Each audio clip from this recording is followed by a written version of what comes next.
What was intended to be a joyful family camping trip, filled with laughter, s'mores, and nights under the stars, turned into an unthinkable nightmare for the Schmidt family. In the early hours of July 22, 2022, an unknown attacker brutally took the lives of 3 family members while they slept inside their tent. The shocking tragedy rippled through the community, leaving everyone grappling with the question of who could commit such a horrific act.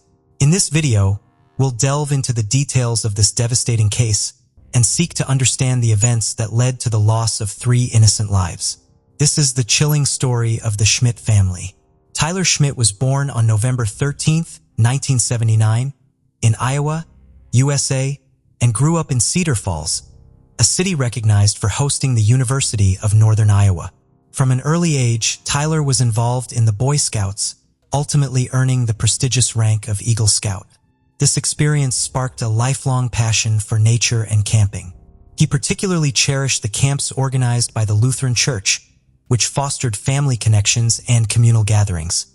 Although he dabbled in playing the trumpet during his free time, Tyler's true passions were adventure and sports. He competed in cross-country running and was an active member of the swim team at Northern Iowa High School in Cedar Falls. Beyond school sports, he loved canoeing, hiking, and snowshoeing. His fascination with computers eventually led him to Missouri, where he pursued a degree in computer science at Truman State University. It was there that he not only completed his studies but also met Sarah, who would later become his wife. Sarah was born on March 27, 1980, in Kansas City and spent part of her childhood near St. Louis with her siblings, Karen, Jane, and Adam. She shared Tyler's enthusiasm for the outdoors, particularly bird watching and studying insects. Like Tyler, she was a Girl Scout and achieved the organization's highest honor, the Gold Award. Sarah's adventurous nature came from her mother, with whom she went backpacking across Central America. It was clear to Tyler from the moment they met that she was his soulmate. As a student, Sarah excelled academically and also took the lead on projects designed to enhance student life at her school. Sarah's natural leadership and dedication earned her the prestigious Truman Scholarship while she was still at Washington High School in Washington, Missouri. This honor paved the way for her attendance at Truman State University, where she met Tyler. The two quickly fell in love, began dating, and Sarah happily accepted his proposal of marriage. Both families wholeheartedly supported their union, recognizing that Tyler and Sarah were perfectly matched and destined to create a loving family together. On Saturday, June 22, 2002, friends and family began arriving at St. John Lutheran Church in Cedar Falls, dressed elegantly for the special occasion. Guests took their seats according to the seating arrangements, with Tyler's parents and Sarah's mother alongside her siblings seated at the front. Tyler's uncles and cousins were nearby. Outside the church, Sarah prepared for her entrance, accompanied by her father, who was ready to walk her down the aisle and give her away to her soon-to-be husband. On that day, 22-year-old Tyler and Sarah exchanged their vows, pledging to remain together for the rest of their lives. United by their mutual love of nature, they chose the Boundary Waters, a renowned wilderness region straddling the U.S.-Canada border between Minnesota and Ontario, as the destination for their 10-day honeymoon.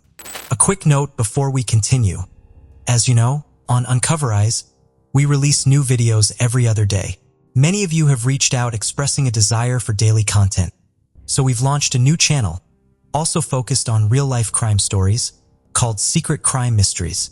On the days we don't post videos on Uncover Eyes, we'll be uploading them on Secret Crime Mysteries.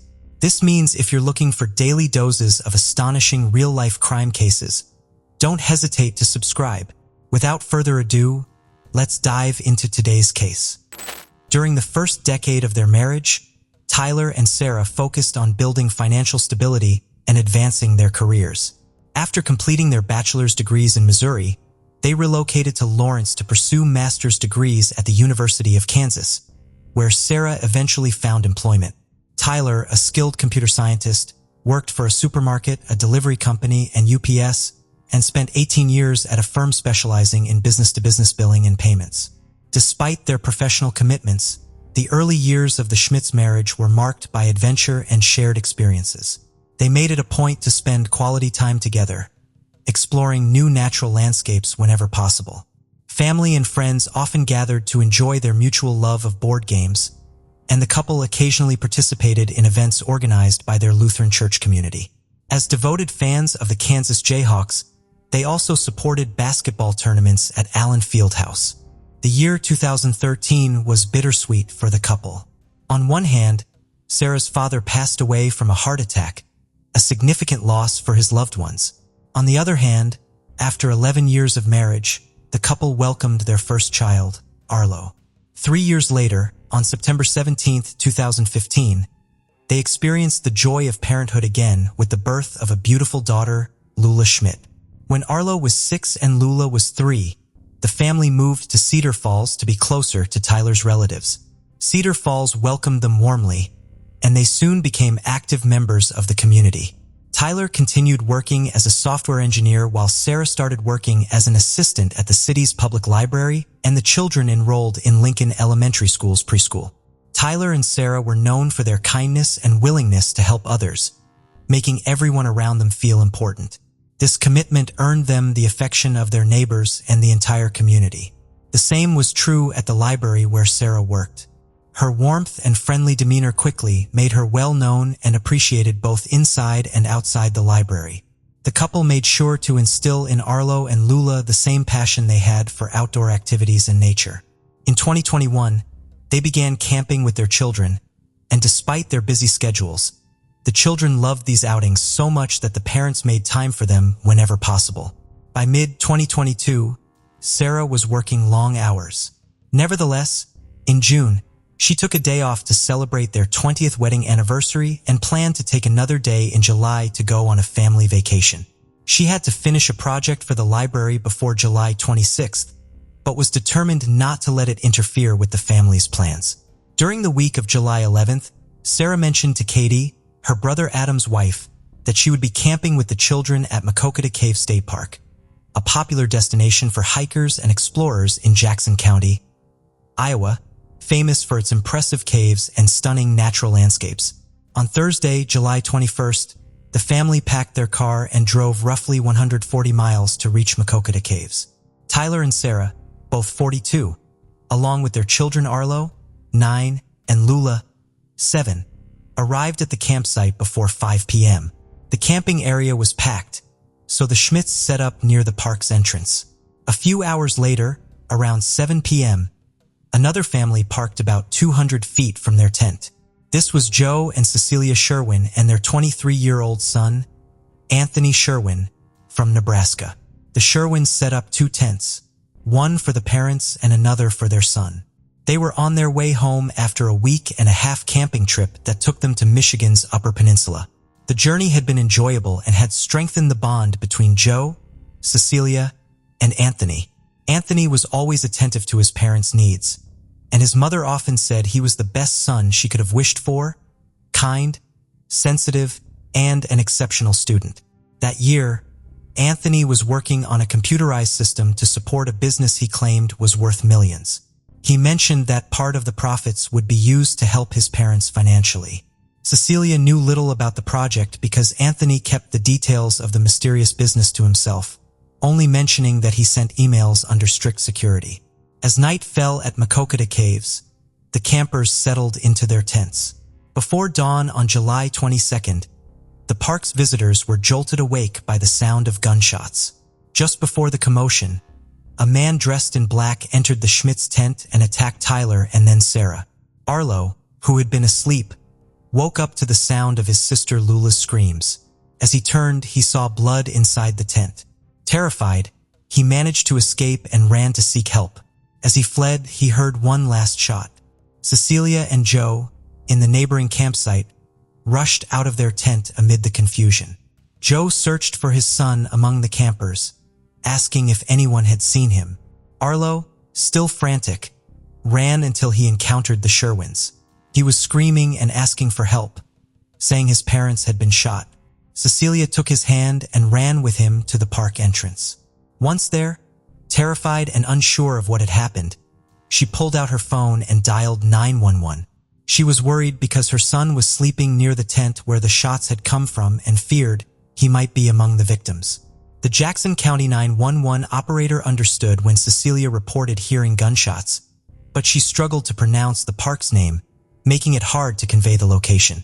She also explained she was with a boy claiming his parents had been shot. The call between Cecilia and 911 lasted 23 minutes. While she answered questions, the operator relayed the attack to the police and park rangers. Although the call was briefly disconnected, Cecilia persisted and called back, only to be put on hold while the dispatcher contacted emergency responders. Despite the tension and nervousness in the park, adrenaline helped Cecilia stay calm. After providing details about their exact location, she handed the phone to Arlo.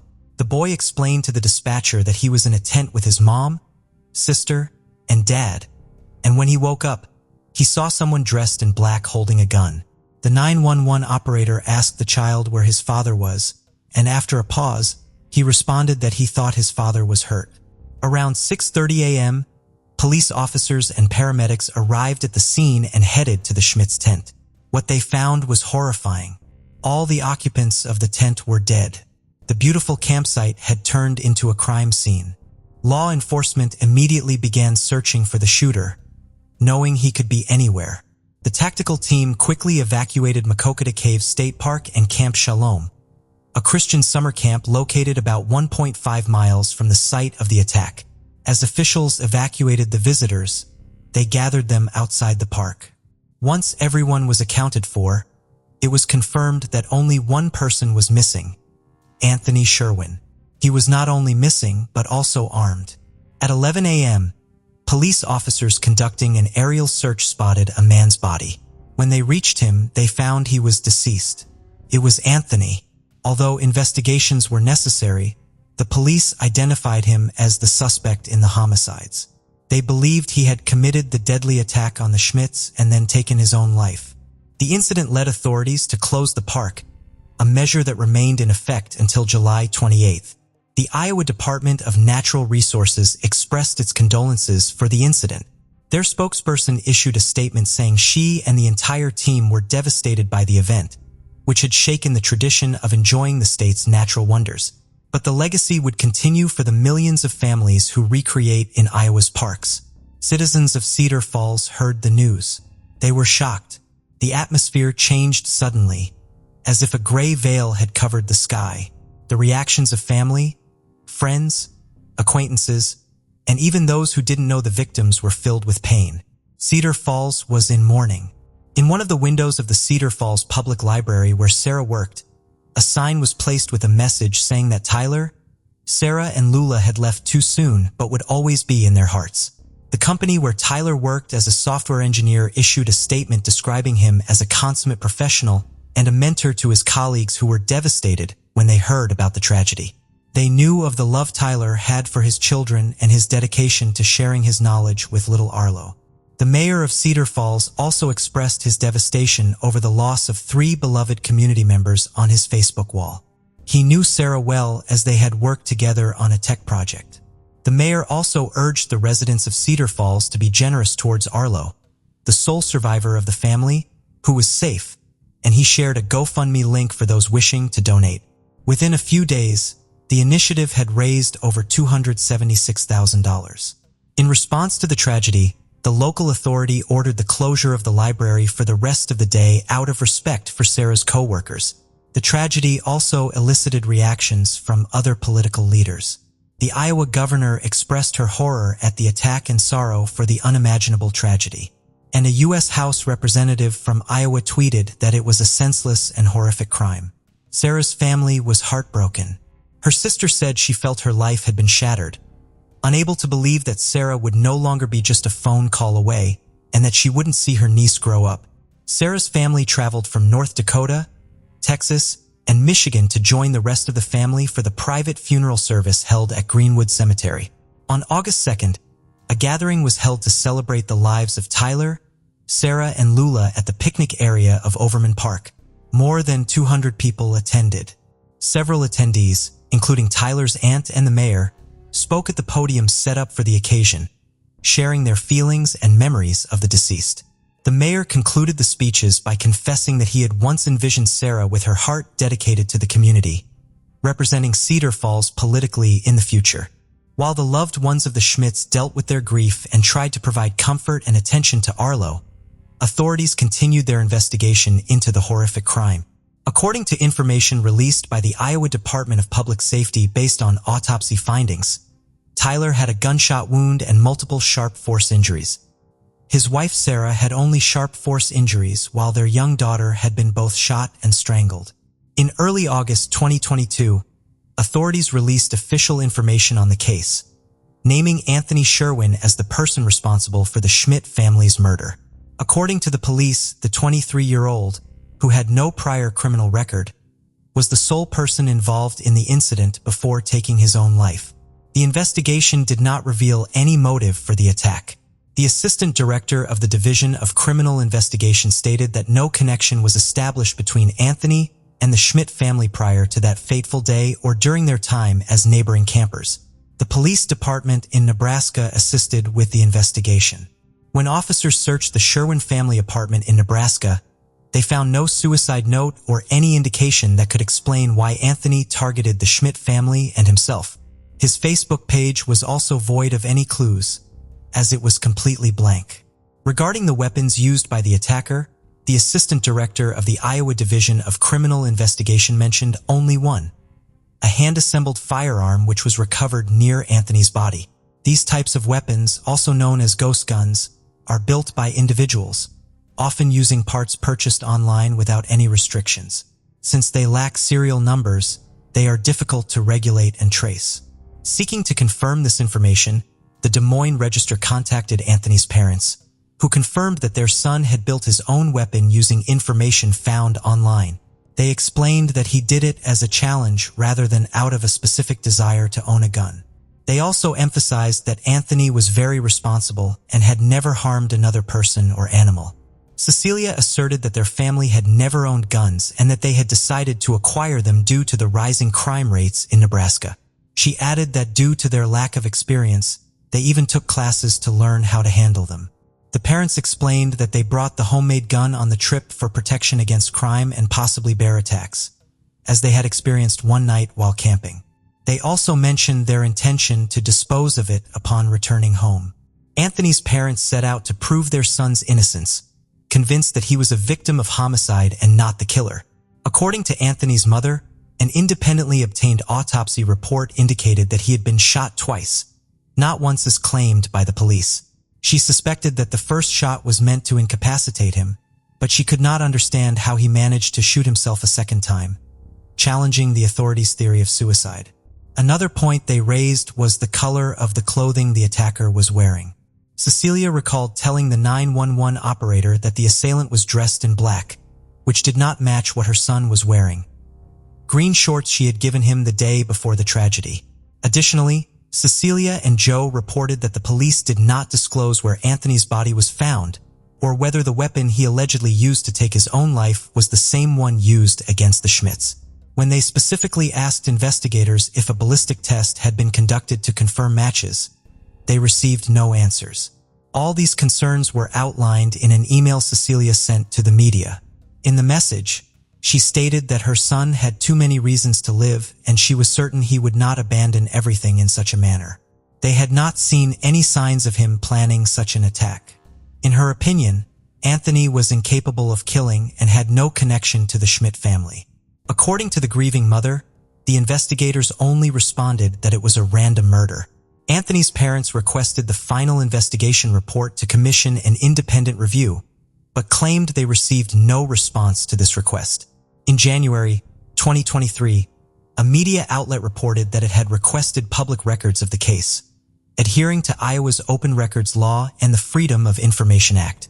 The request referenced incident reports, investigation documents, crime scene summaries, and autopsy reports. Devin McClone, from the Office of the Iowa Department of Public Safety Commissioner, responded that the requested records were not public and they could only share the immediate facts and circumstances of the case, which were included in the links provided in the press release. A few days later, the media outlet sent an email to the official inquiring whether the weapon Anthony used to take his own life matched the one used in the murders. She did not respond. Unless new evidence surfaces to the contrary, The police maintained that Anthony Sherwin was a random killer who viciously shot, stabbed, and strangled 3 beloved members of a Cedar Falls family. In contrast, Cecilia and Joe believe their son, whom they described as a kind and studious individual, is innocent and another murder victim. They vowed to continue their efforts to prove his innocence. After his traumatic experience, Arlo, the only survivor of the massacre, was taken in by his family in Cedar Falls, specifically Sarah's brother. In an exclusive interview with a local newspaper, Sarah's brother stated that his nephew had been very brave and was in excellent mental health. The GoFundMe page created after the tragedy continues to receive donations to support Arlo's upbringing and to establish an educational fund for his future. Case of Alan Wade. High school sweethearts James Reggie Sooner and Carol Alford hailed from Charleston, South Carolina. They grew up together, same school, same grade, knowing each other since childhood. Over time, their friendship evolved into something deeper. By 1959, at 15 years old, they were dating. Friends often remarked on how harmonious and beautiful James and Carol seemed together. They captured these moments in photos, young and happy, with dreams of a long and joyful life ahead. It was their first deep connection. The pair became almost inseparable, both in school and out. They seriously thought about marriage once they turned 18, a decision supported by their parents. But life had other plans. In 1962, just after graduating high school, James was drafted into military service. He and Carol decided to delay their wedding until his return, and promised to exchange letters regularly. Time moved on and separation became lengthy. By mid-60s, James found himself deployed to Vietnam, a hotspot, and all contact was lost thereafter. Had no word if her beloved was even alive. Carol faced significant challenges in her life, starting when he stopped writing to her. She chose to further her education while simultaneously securing employment at the Charleston Air Force Base. Eventually, Carol married, but this first marriage ended quickly without any children. In 1975, she entered into a second marriage with Richard Alford, and in 1977 they had a daughter named Rhonda. Unfortunately, the second marriage also proved unsuccessful due to Richard's excessive drinking and physical abuse.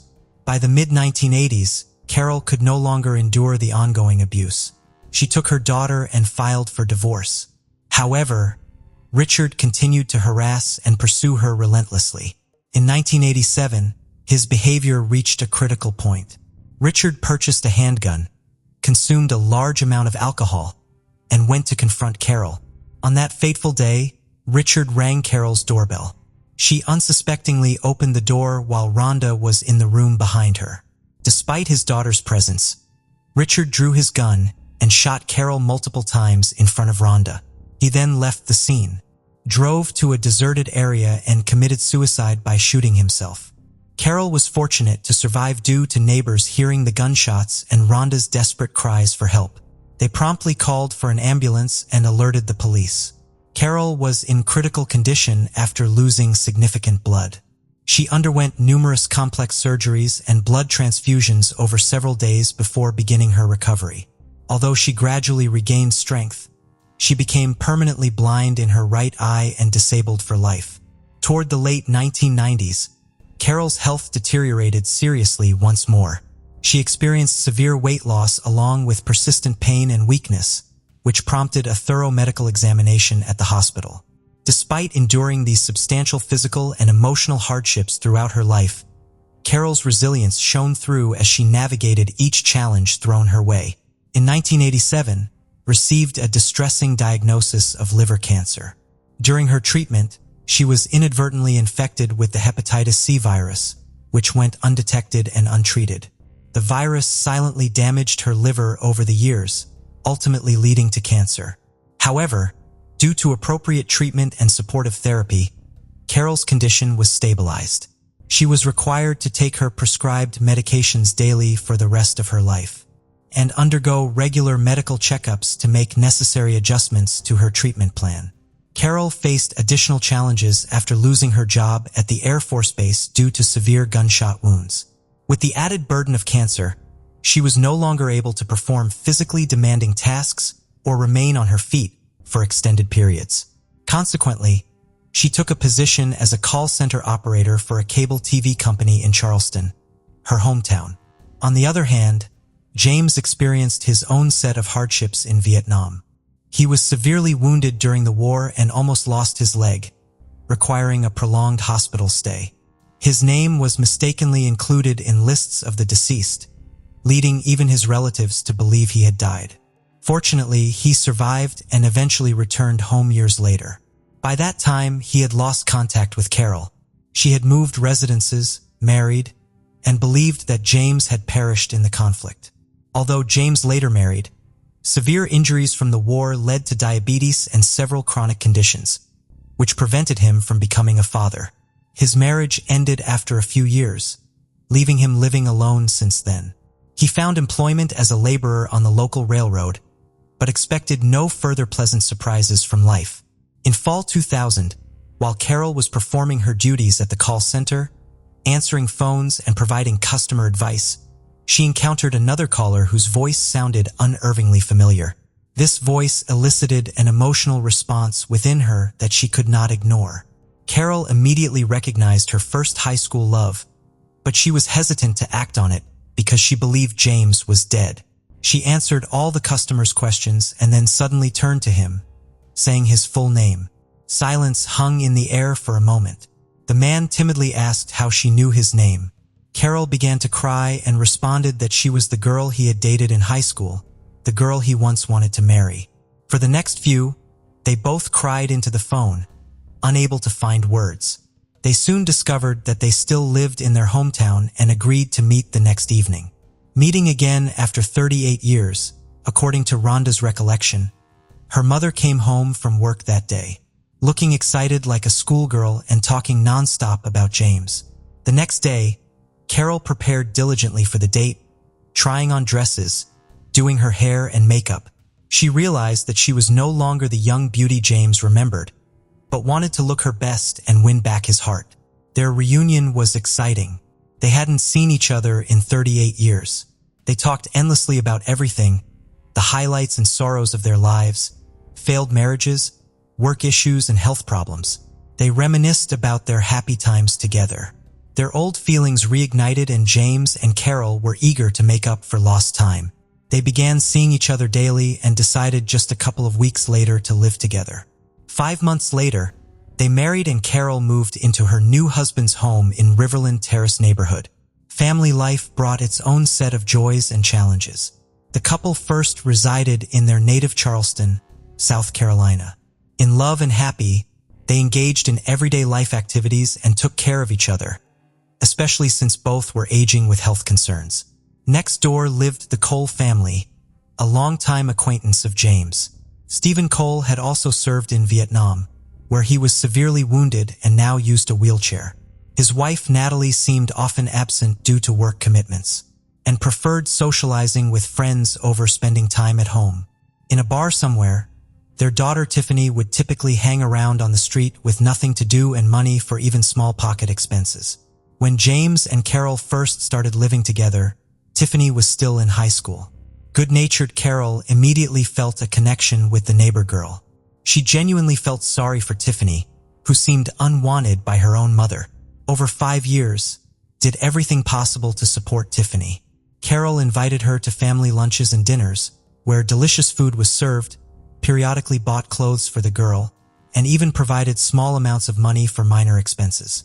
Carol treated Tiffany like she was her own daughter, surrounding her with care and attention. In 2004, the Summers decided to sell their Chevrolet Lumina minivan. Tiffany expressed interest in buying it through installments, since she had no money but needed the car desperately. The couple decided to sell it to her at a very low price and divided the payment into manageable amounts, stretched over a whole year. Early in 2005, the Sumners decided to relocate to Florida due to health issues that had significantly worsened for both spouses. Doctors advised them to move south near the ocean for better health conditions. By then, both were retired, so they chose to make this significant life change. And James sold their spacious home in Charleston and bought property in Jacksonville, the largest city in Florida, where they also purchased a new Lincoln Town car. The couple was extremely happy and settled into their new place while making plans for their future life together. Every day, Carol called her adult daughter Rhonda. She shared everything about what was going on in her life, thoughts and plans included. So when communication ceased, Rhonda was both surprised and deeply concerned. In June 2005, Rhonda became concerned when her mother failed to call her as usual and didn't answer her calls either. Initially, she pushed away negative thoughts and hoped everything was fine with her mom and stepdad. She thought they might get in touch soon. However, the following day brought no change in there.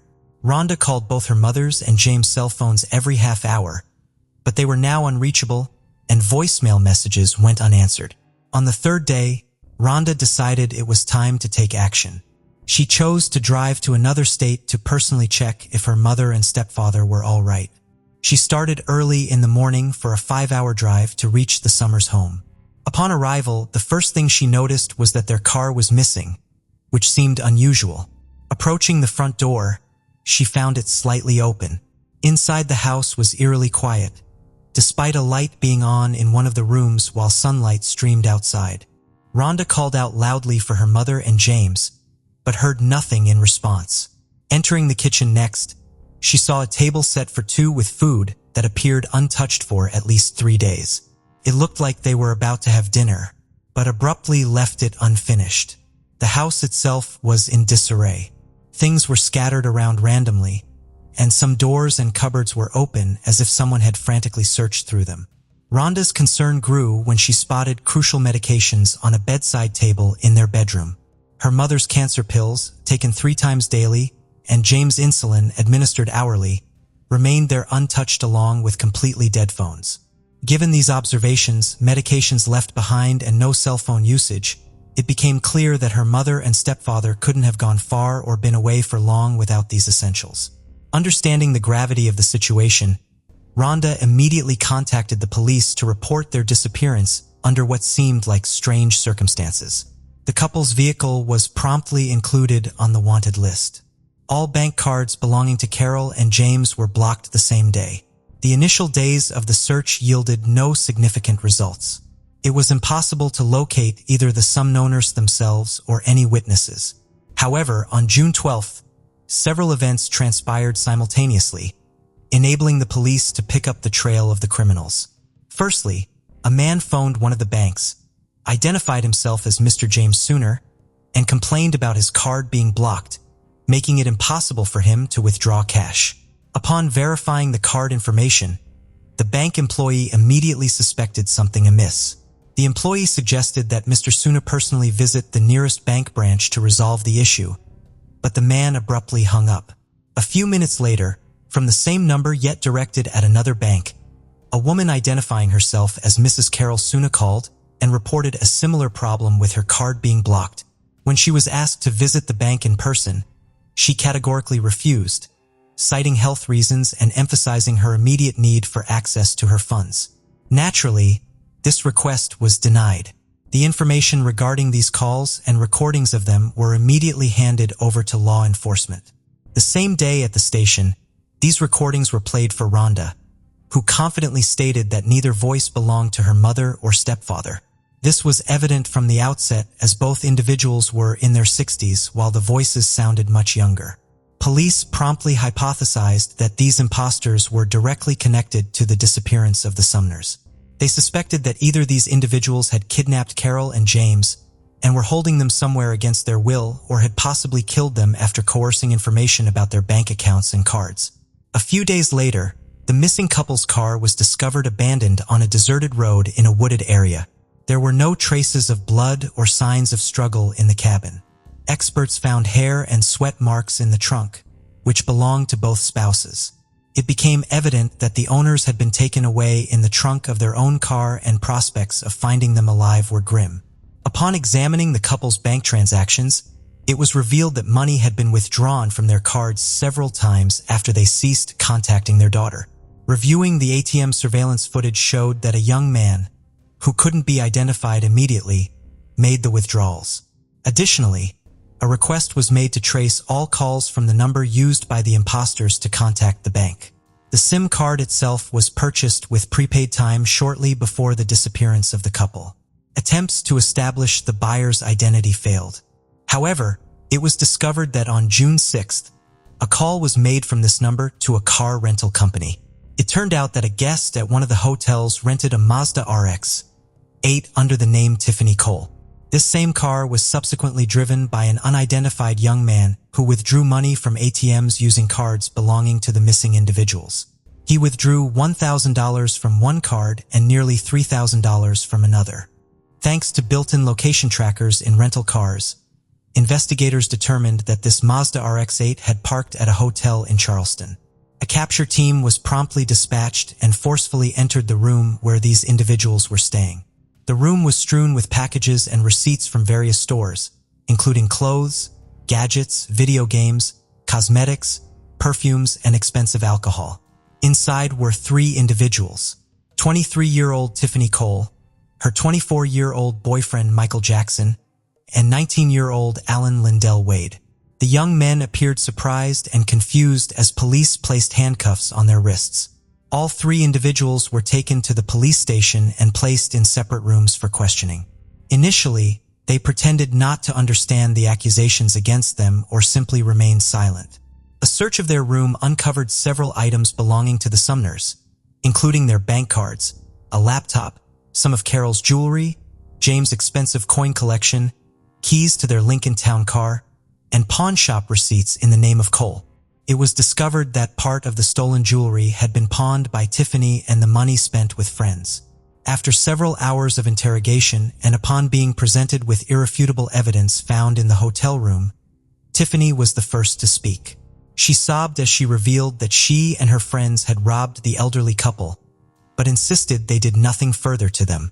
They then fled and started spending other people's money.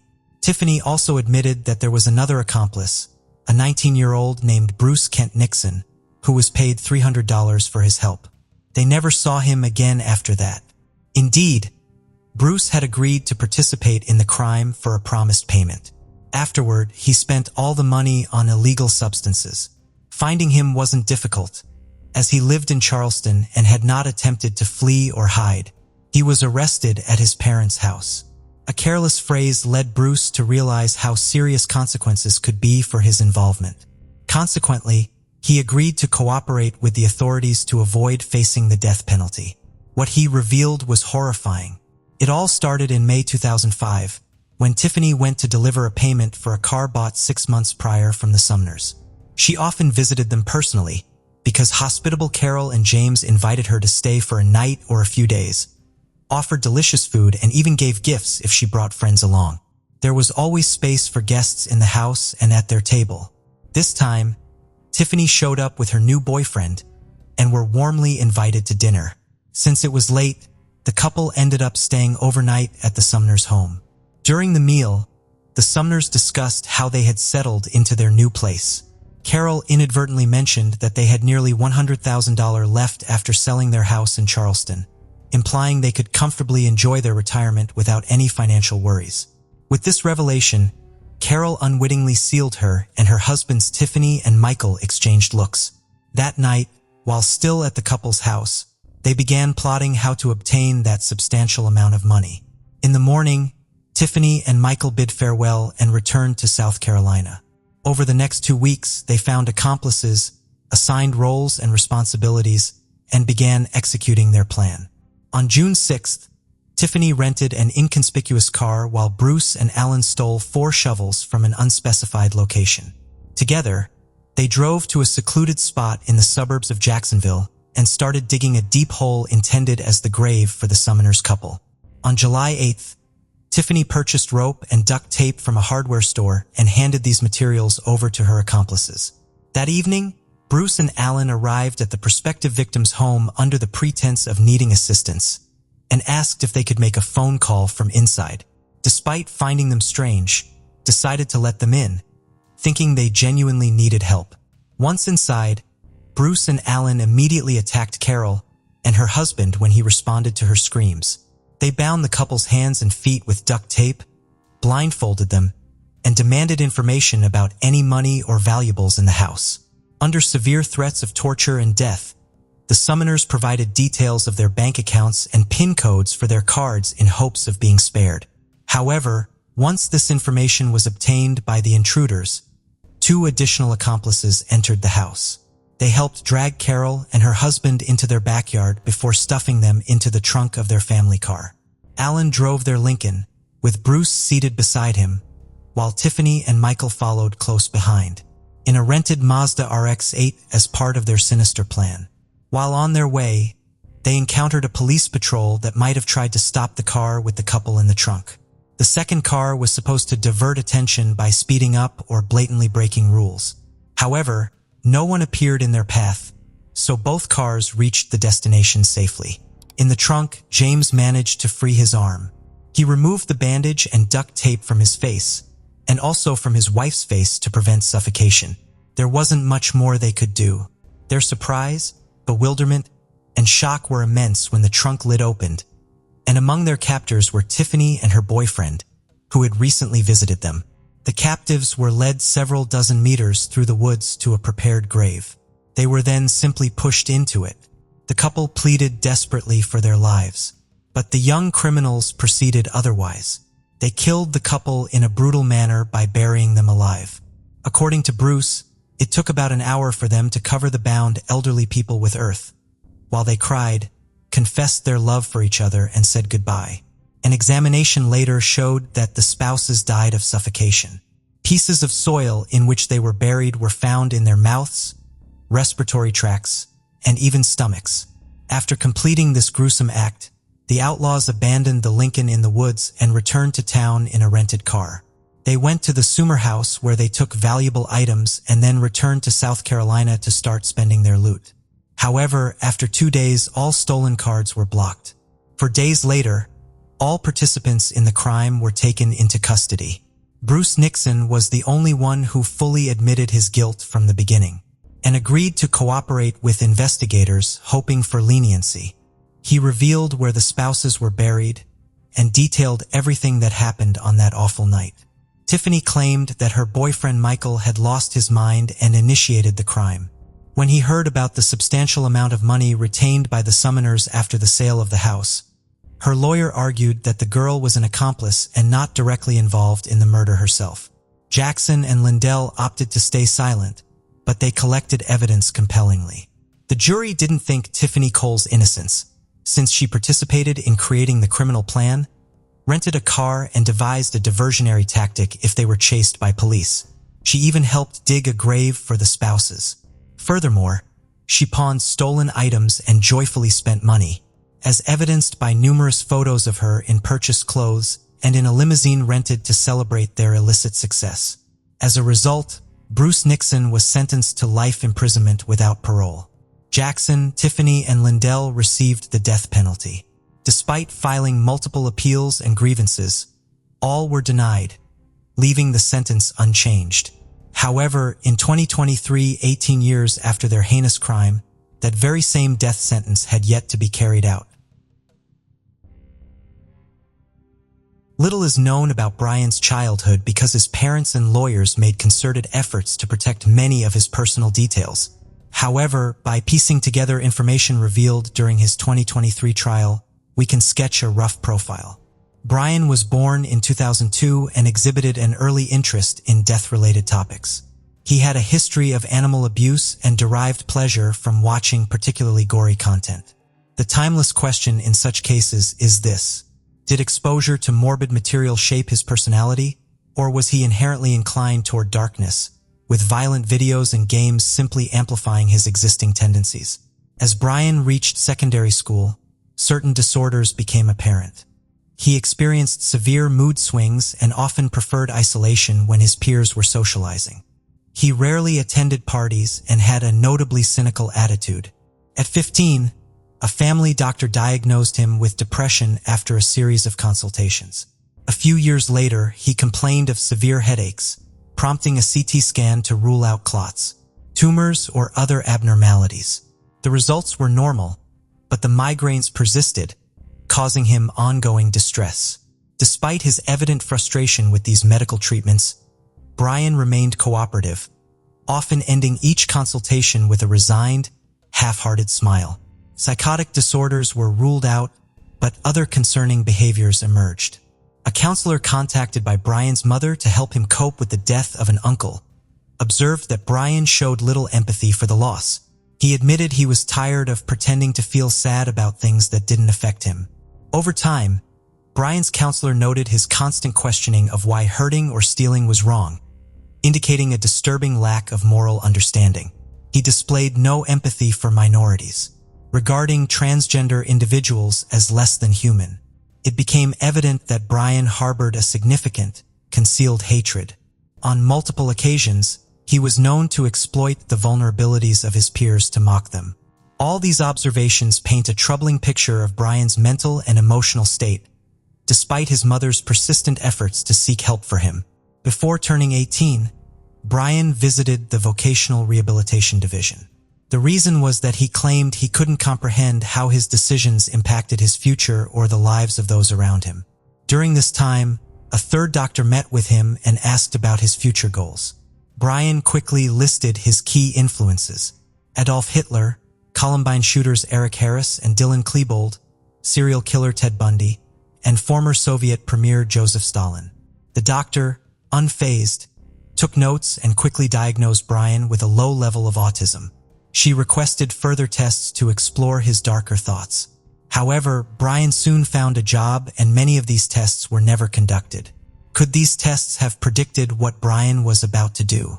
That's a question that remains unanswered. Brian spent several months working various roles at a supermarket chain. One afternoon, he confided in a coworker that he believed he had no friends and never would. The coworker smiled and reassured him that everyone there was his friend. "There are only my friends out of pity," Brian replied before getting up and continuing with his tasks. In a way, his comment held some truth. Everyone around Brian felt a mix of concern and pity for him. Despite his outburst of anger, he seemed to be in emotional pain and frequently sighed. Many saw him as a ticking time bomb, though no one expected what he would eventually do. From what has been revealed, Brian's mother was particularly worried about his well-being. She constantly sought out professionals who could help him and showed concern whenever someone spoke about him. However, after the incident, many agreed that it was in the privacy of his home where Brian's cries for help were no longer heard. Brian's parents admitted that at some point, talking about crimes became an uncontrollable obsession for him. Whether during dinners, family gatherings, or outings, Brian always found an excuse to bring up the topic. He would directly and unambiguously declare that he was planning to kill someone. But Brian's parents, either out of negligence or an inability to accept the truth, convinced themselves he was joking. They even tried to reassure each other, suggesting that Brian's obsession might be the precursor to a career as a forensic investigator or police officer. In their more optimistic moments, they envisioned their son solving crimes or conducting autopsies that would uncover mysteries. However, their optimism would falter when Brian sat in front of them, grinning from ear to ear, and casually discussed ways to dispose of a body. Though his words frightened them, Brian would quickly dismiss their fears by claiming he was merely showcasing his dark sense of humor. He would then head off to work, leaving his parents with a lingering chill. That chill grew more intense as other troubling signs emerged. In the last days of February 2021, Brian's mother felt a spontaneous sense of relief. For over a week, Brian hardly mentioned anything about murders or dismemberments. He seemed more talkative about everyday matters, asking about their work and showing interest in household affairs. He even appeared enthusiastic about his future. His mother recalled the doctor's words, suggesting that Brian's fascination with death might be a phase that would suddenly vanish. But Brian's father was not so convinced. He suspected this newfound calm might be the proverbial quiet before the storm. In hindsight, he wasn't wrong. The storm was just beginning. On the last day of February, Brian's father got into the car that Brian often borrowed and found a wallet under the seat. It was clear at first glance that the wallet didn't belong to any family member. His initial thought was that it might belong to one of Brian's friends or a girl he had dated. But he knew deep down that Brian didn't socialize much and didn't have an active romantic life. With trembling fingers, He opened the wallet and found a driver's license belonging to a man named Warren Barnes, nearly 70 years old. Why was it there? With his heart pounding and fear gripping him, he nervously confronted Brian, unsure of what chilling revelation might come next. Brian calmly explained that he had found the documents on the street. Noticing his father's paranoia, Brian even joked that if he had killed Warren, he wouldn't be so foolish as to leave incriminating evidence in the car. Oddly enough, this logic seemed to make sense to his father, who reluctantly accepted the explanation. But the uneasy peace lasted only a few hours. Later, Brian's mother found a red stain on the car upholstery. Once again, Brian laughed it off, claiming it was paint from a special effects course he had enrolled in. Desperate to believe him, his parents clung to his explanation, their minds racing with doubt and fear. Were they losing their grip on reality? Were they so afraid of their son becoming a monster that they saw signs where there were none? Did that make them worse monsters than their son? They felt guilty for suspecting the boy they had raised, who clearly needed help and seemed incapable of harming anyone. Their doubts made them feel ashamed. Despite this, Brian's mother couldn't shake her instinct that something was wrong. The next day, she took advantage of his absence to enter his room, later claiming she was just trying to tidy up. Whether that was true or she was searching for secrets waiting to be uncovered, she started looking around. After checking under the bed and in drawers, she opened Brian's closet and found a plastic container with bags inside. The bags emitted a nauseating odor that filled the room, making her stomach churn. As she cautiously approached, she noticed maggots crawling out of the seams, their writhing bodies a horrifying testament to the sinister contents within. Horrified and acting on instinct, she took the bags to the kitchen sink. Fighting back nausea, she opened them with a cloth. What she saw made her nearly faint. Barely able to stand, she made 3 calls. The first was to her husband, asking him to come home immediately. The second was to Brian, telling him to come home no matter what he was doing. They needed to talk. The third call took the most time. She dialed 911 and, through sobs, told the operator she had found a head in her 19-year-old son's closet.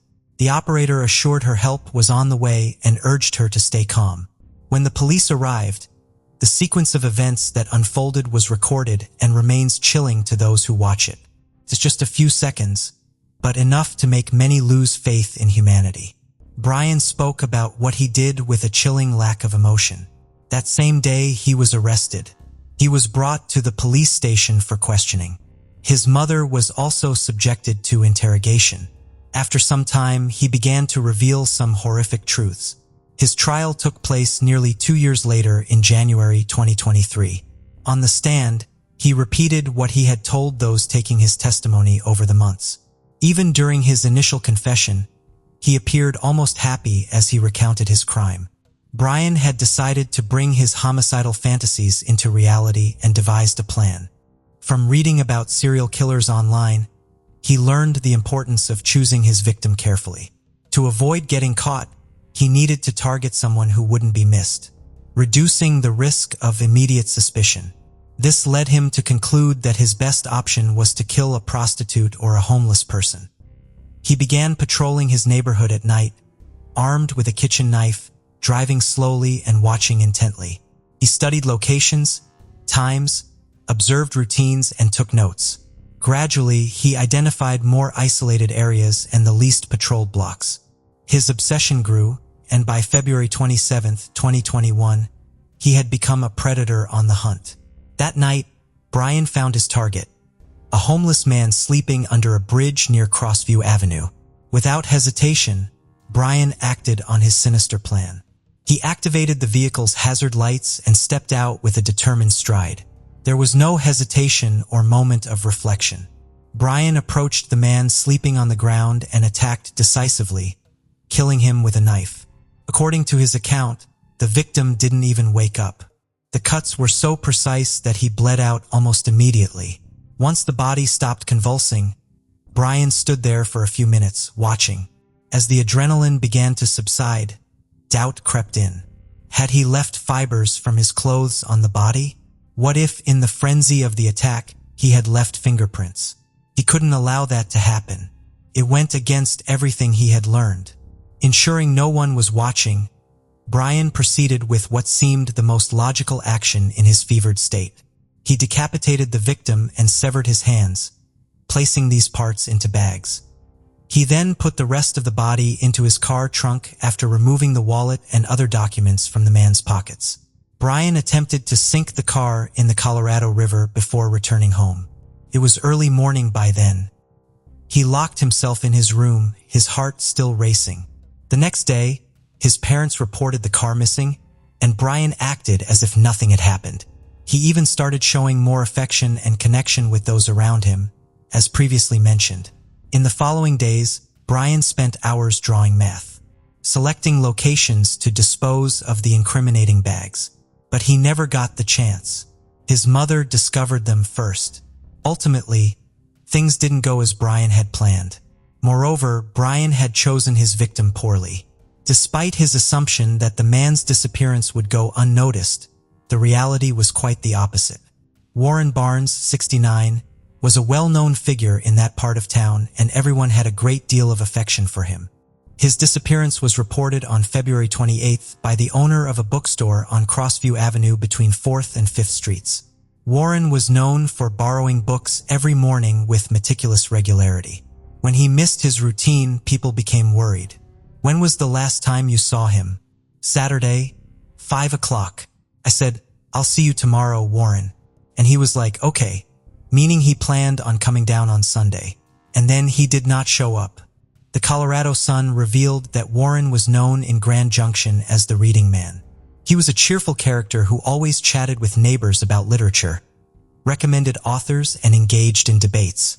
When he saw others feeling down, he would tell them stories to lift their spirits, always parting with a smile and a wish for a good day. Nearby cafe members frequently gave him food and hot drinks, and other shopkeepers left chairs outside their stores for him to sit and read for hours. Occasionally, he did odd jobs around the neighborhood, earning a few bills to keep himself warm when the weather turned harsh. Brian's assumption that Warren's absence would go unnoticed was gravely mistaken. Warren also loved birds and prided himself on recognizing their unique songs. His family had often tried to persuade him to leave his transient lifestyle, but Warren always appreciated their concern while insisting he was content. He enjoyed living simply, respected by everyone around him. Warren believed that despite everything, things could turn out well. He sought nothing more than to have pleasant conversations each day before losing himself in his books and stories.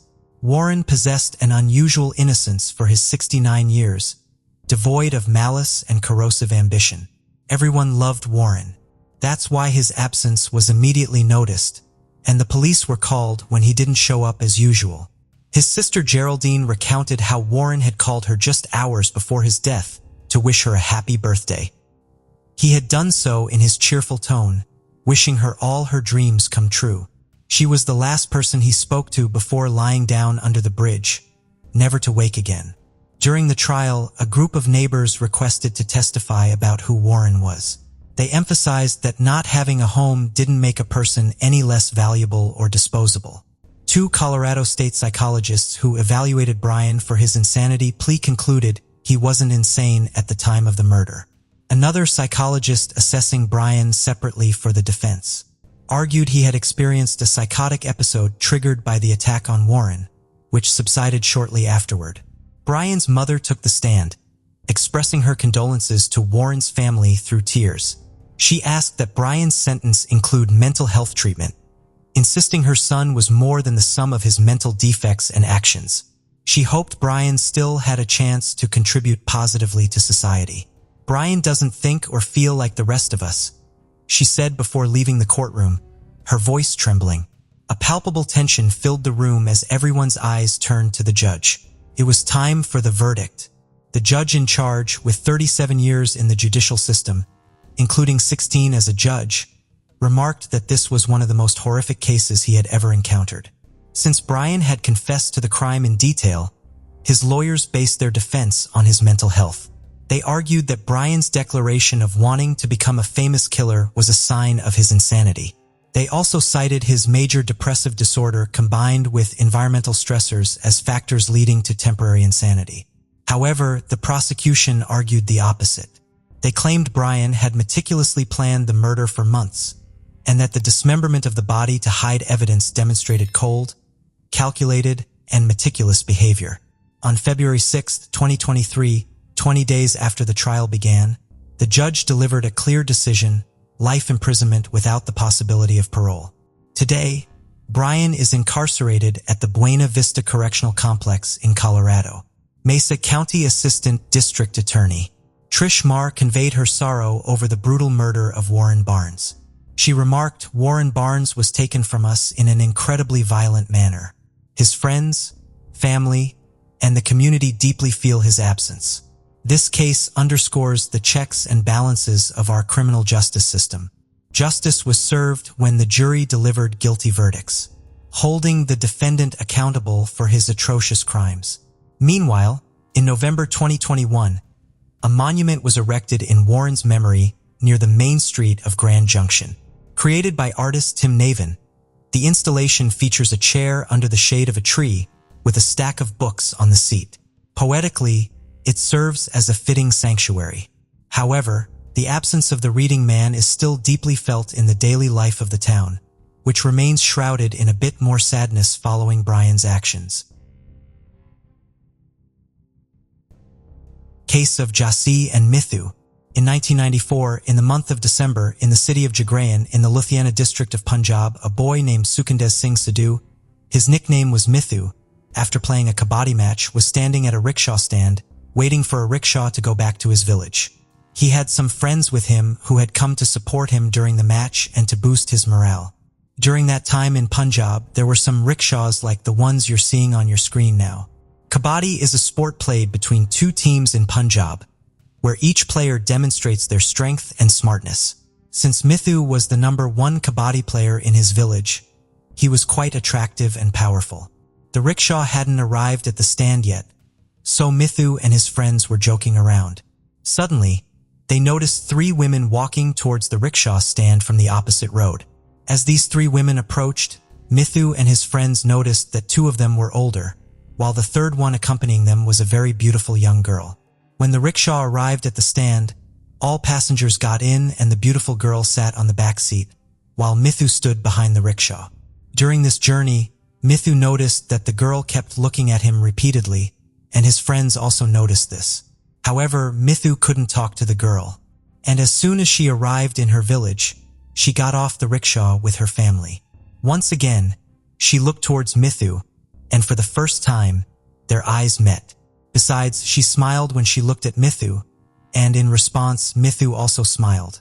Then both of them went their separate ways. When Mithu started doing some other work after reaching home, he heard a girl's voice screaming, "Please help. I need help."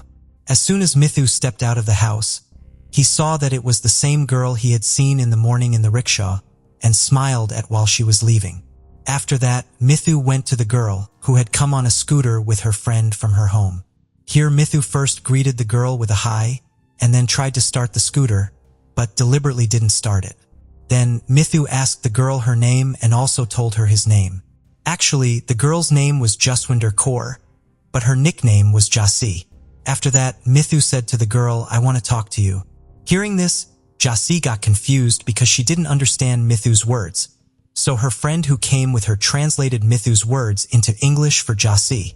Then the girl also said something in English, but Mithu didn't understand English, so Jassi's friend became a translator, and then both went to their respective homes. But from that day on, these two meet regularly. Gradually, Mithu also realizes that Jassi's maternal grandparents' house is the wealthiest home in her neighboring village. Besides, Jassi's maternal home and Mithu's small 2-room house were on the border of 2 villages, meaning Mithu's house was right behind Jassi's maternal grandparents' house. And Mithu knows this fact. After this idea, Jassi and Mithu eloped on March 15th, 1999, avoiding the scrutiny of their families, and got married in a Gurudwara, which is a place of worship for Sikhs. After the marriage, Jassi returns home as if everything is normal, and no one suspects anything. However, the relationship that Jassi's family had been considering for her breaks down for some reason. After staying in Punjab for 2 months and marrying Mithu, Jassi leaves for Canada with her family, but before leaving, she promises Mithu that she will come back soon. After going to Canada, Jassi and Mithu start talking to each other on the phone again, and by now, Mithu's house also had a telephone line installed. Months passed by in this way, but at the beginning of 2000, some relatives of Jassi who were in India come to know about Mithu and Jassi's marriage, and they immediately inform Jassi's parents in Canada. After this, their love story takes a sharp turn. From this point, Mithu's parents start pressuring him, while on the other hand, Jassi's mother and uncle begin pressuring her to break the marriage. However, neither Mithu agrees to it, nor does Jassi consent to breaking the marriage. Although Mithu is tempted by money, and Jassi is tempted by expensive things, cars, and the lure of a luxurious lifestyle, neither of them is willing to break the marriage. One day, Jassi's mother brought documents for Jassi to sign, so that Mithu could come to Canada. Jassi signed them all, unaware that the documents claimed Mithu had forced her into marriage and assaulted her. Later, Jassi came to Canada with her family. In reality, after Jassi signs this document, her family members send it to the India Punjab police. And based on it, an FIR First Information Report is registered against Mithu for abduction, forced marriage, illegal weapons possession, etc. And he is also arrested. After the arrest, Mithu is brutally beaten in jail and stays there for several months. Meanwhile, when Jassi fails to receive any response to Mithu's letters and is unable to contact him over the phone, she finally learns from a friend that Mithu had been jailed on charges of abduction, forced marriage, and other offenses. Here, Jassi discovers that her mother, Malak Kaur, had deceived her by obtaining her signature and implicating Mithu, causing significant difficulties for his family and friends. Furthermore, the Punjab police have arrested Mithu's family members from his home and imprisoned them as well. Then, a few days later, Mithu talks to Jassi where he says to her, "If you wanted to divorce Jassi, you could have just asked me. We got married with your consent, so why did you falsely accuse me?" After this, Jassi tells Mithu the whole story of how her mother and uncle got her to sign on the wrong paper deceitfully. But now, in Canada, Jassi was kept confined in her own home by her mother and uncle. But then one day, Jassi gets an opportunity and successfully manages to come to India with the help of the Royal Canadian Mounted Police. Then she comes to India and testifies in court that Mithu, his family, and his friends are all innocent. After this statement, everyone, including Mithu, is released from jail. Then Jassi stays in India for some time. This time, Jassi tells Mithu that she will never go back to Canada again. It is said that along with the police, Jassi's father and brother also helped her escape from home. Jassi had come to India and started living with her husband, but both of them also knew that Jassi's family members would not remain silent. That's why as soon as Jassi arrives in India, Mithu takes her away from home and they start living in hiding. Mithu took Jassi to her hometown in June 2000 while they were living at their home. Meanwhile, on June 12th, Mithu's family had organized a party in their village for Mithu and Jassi's wedding. So on June 8th, Jassi tells Mithu that she wants to go shopping. Initially, Mithu refuses because he knew there was still danger. So leaving the house wasn't right. But then, when Jassi sits at home upset, Mithu also feels maybe he did wrong. Jassi left her home in Canada to be with him, and he couldn't even take her shopping. After that, they both leave for the market in the afternoon. It takes them a bit longer to return home, so by the time they get back, it's already evening and the sun has set. Because of this, Mithu's family starts worrying about both of them. A while later, Mithu's family begins searching for them. However, during the search, they receive devastating news that shakes Mithu's family to the core. They find out that Mithu is in a very serious condition, admitted to the hospital, while there's no trace of Jassi. When Mithu's family members rush to the hospital, they find out that Mithu's condition is extremely serious, and he is unconscious. Jassi is not there. Then, after several hours, when Mithu regains consciousness, he first inquires about Jassi. Only then do they inform Mithu about Jassi. A few days later, when Mithu recovers, he explains the reason behind his condition. Mithu says that after reaching the market, Jassi did a lot of shopping, and then they both also had coffee together. Later, as they started returning home from the market, their scooter stopped on its own 3 or 4 times. Twice he sought help from a mechanic, and once he encountered his friend on the way. However, when the scooter started for the 3rd time, they noticed that they were being followed by 2 people on another scooter. However, after following the scooter riders for some time, they went ahead. But as soon as Mithu turned towards his village, he saw a car in front of him. At first, he saw from a distance that there was no one near the car.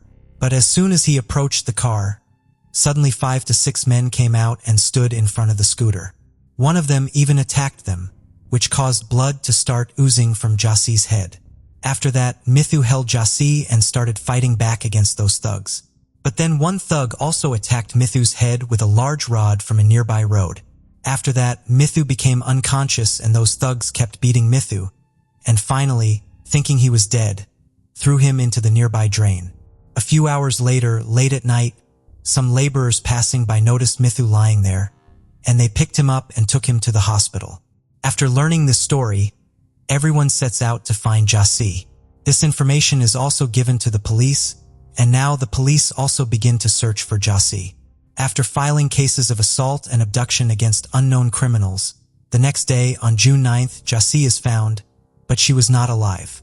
In fact, Jassi had also been murdered and thrown into a canal which was 45 kilometers away from her hometown.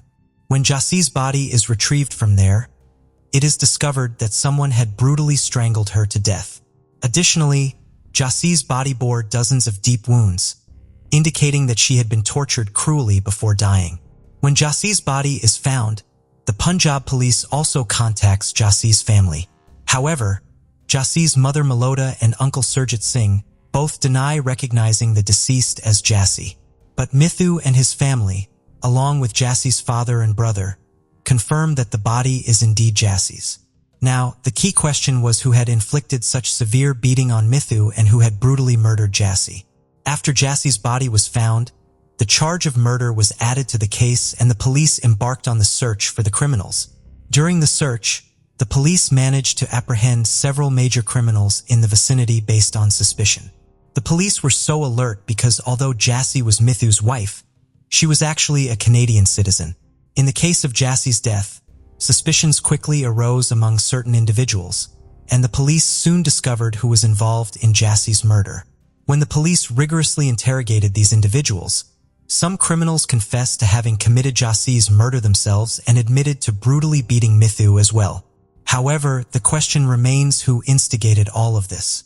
During the investigation, when the names of certain individuals come up, nobody trusts anyone. Anil Kumar, a gangster involved in this incident, implicates Inspector Jinder Singh of the Punjab police, claiming that he had given him a contract to kill Mithu a few days earlier. Now the police immediately start searching for Inspector Jinder Singh and manage to arrest him shortly after. When questioned by the police, Jinder Singh explains that he carried out the murder because he received a phone call from Darren Singh, Jassi's other uncle who resides in Punjab. Darren Singh promised him a group of 3 lakhs to kill Mithu. Now the police ask Anil Kumar why he killed Jassi when he was given the contract to kill Mithu. Upon revealing the truth, Anil Kumar and his accomplice leave everyone astonished. Anil Kumar explains that after beating Mithu, they thought he was dead, so they threw him into the nearby drain. Then, following Darren Singh's orders, they took Jassi to an empty farmhouse. As soon as Jassi regains consciousness upon entering the farmhouse, she begins to search for Mithu. Upon inquiry, the roughs inform her that Mithu is dead. Now he starts talking to Jassi's mother, Malia, who tells him to wait for a moment, and she will tell them what to do next. After this, Jassi's uncle and her mother have a conversation, and afterward, they called the roughs again and instruct them to beat up Jassi and threaten her, besides asking her to testify against Mithu and come back to Canada. Despite being beaten badly by the roughs, Jassi still refuses to return to Canada and testify against Mithu. After this, the roughs once again talk to Jassi's mother and tell her that Jassi is not willing to listen to them. After this, Jassi's mother tells the roughs that if Jassi doesn't listen to anything, they can kill her too. Initially, the roughs refused to do so because their deal was only to kill Mithu for 3 lakh rupees. But Jassi's uncle, Surjit Singh, says a separate 3 lakh rupees will be given to them for Jassi's murder. After that, the roughs brutally beat Jassi, attacking her body with swords, knives, and pieces of glass. Jassi is tortured badly, and finally one of the roughs strangles her to death. Jassi dies and her body is lifted and thrown into a distant canal. Following this revelation, 13 people, including Jassi's maternal uncle Darren Singh, who resides in India, are arrested in this murder case. They are charged with abduction and murder. Among other offenses, Jassi's mother, Malak Kaur, and her uncle, Surjit Singh, who live in Canada, are also considered prime suspects. Now, since the victim and the accused had relations in Canada as well, the trial of this case begins in both India and Canada. During the trial in India, it is proven that when Jassi refused to leave for Canada without Mithu, Jassi's mother, Malak Kaur, and uncle Surjit Singh, that if Mithu is killed, Jassi will surely come back. After this, Surj Singh contacts his brother Darren Singh in India and assigns him the task of getting Mithu killed. Afterward, he contacts Inspector Jenda Singh of the Punjab Police and seeks his assistance in this matter. Following this, Inspector Jenda Singh arranges a meeting between Darren Singh and a contract killer named Anil Varma. Subsequently, Anil, along with his gang, executes this incident. After a lengthy trial on October 21, 2005, the Sangur court sentences 11 out of 12 people as guilty. Among the convicted individuals are Jassi's other maternal uncle Dharan Singh, Police Inspector Joinder Singh, and contract killer Anil Varma. However, as time progresses, these individuals challenge the verdict of the lower court in the Punjab and Haryana High Court, where almost all the accused are granted bail one by one. In the end, only Jassi's other maternal uncle Darren Singh, Inspector Jenda Singh, and contract killer Anil Kumar are deemed guilty and sentenced to imprisonment.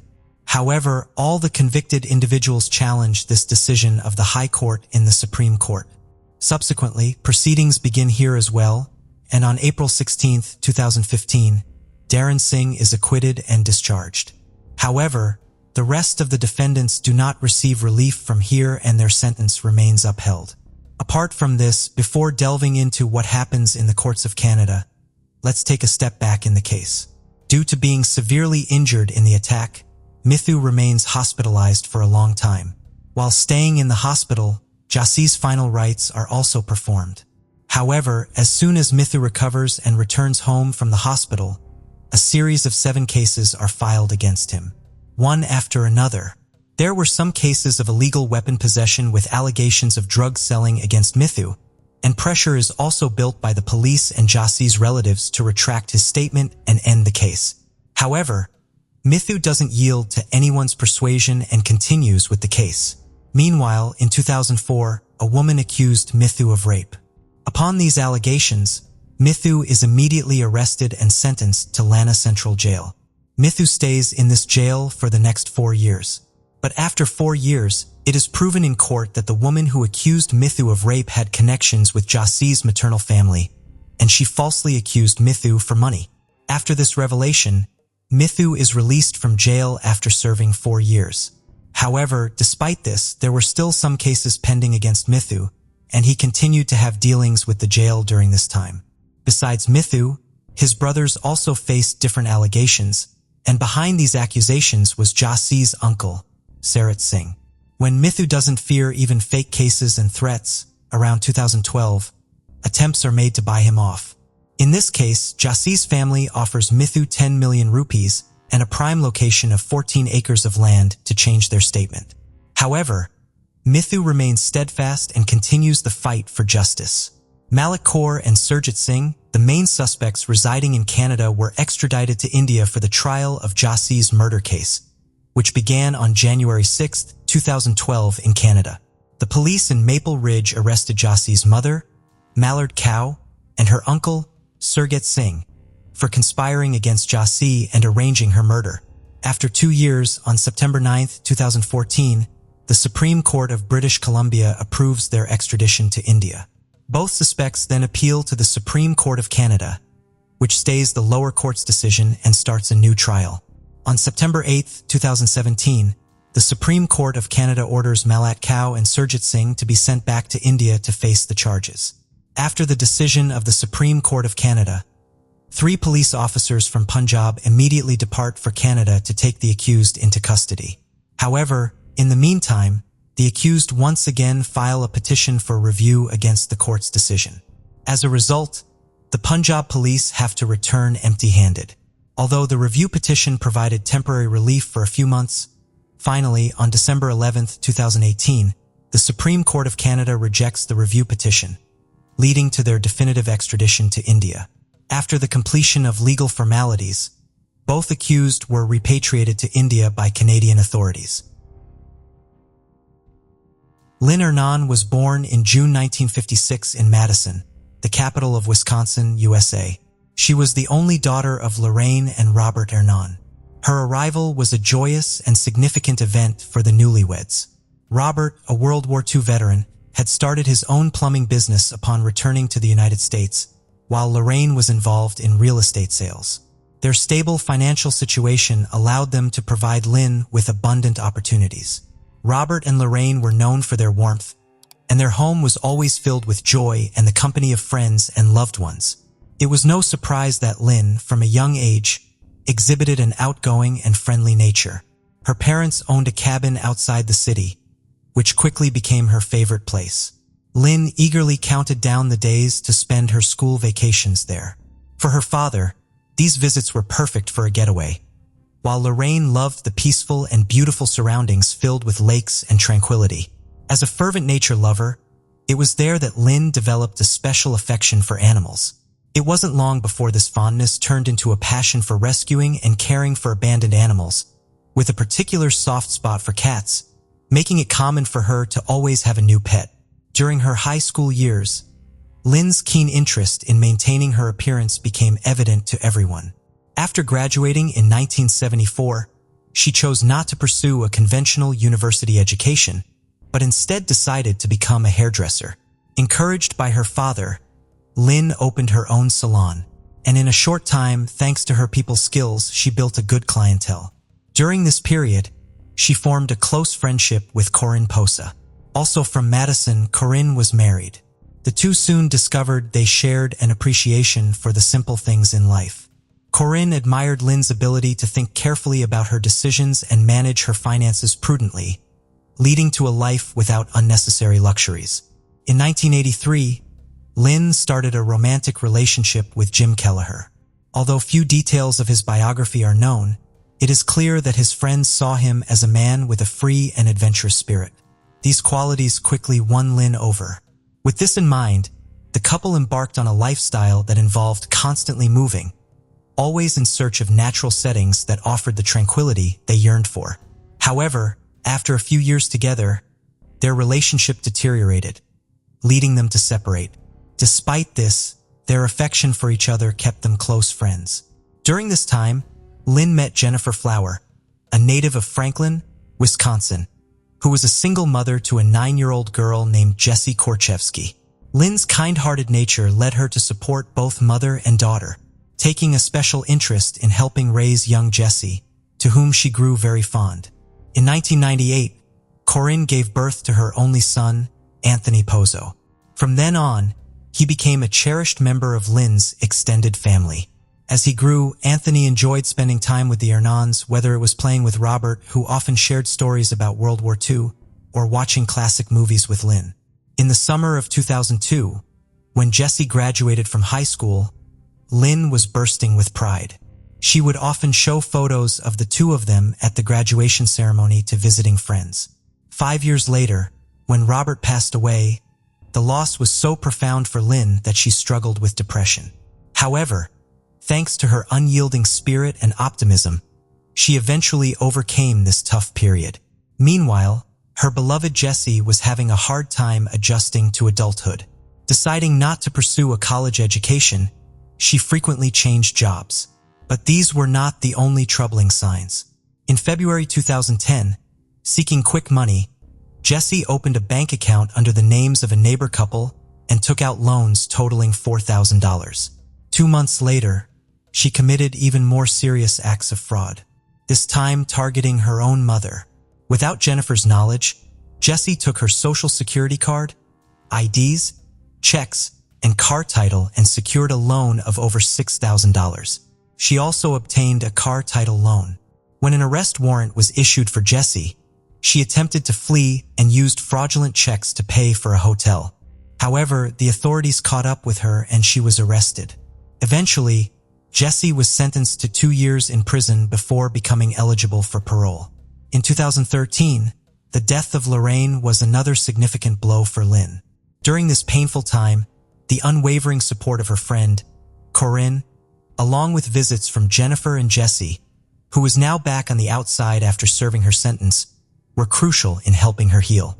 Lynn continued to live as she always had, focusing on saving money and enjoying the company of her beloved cats.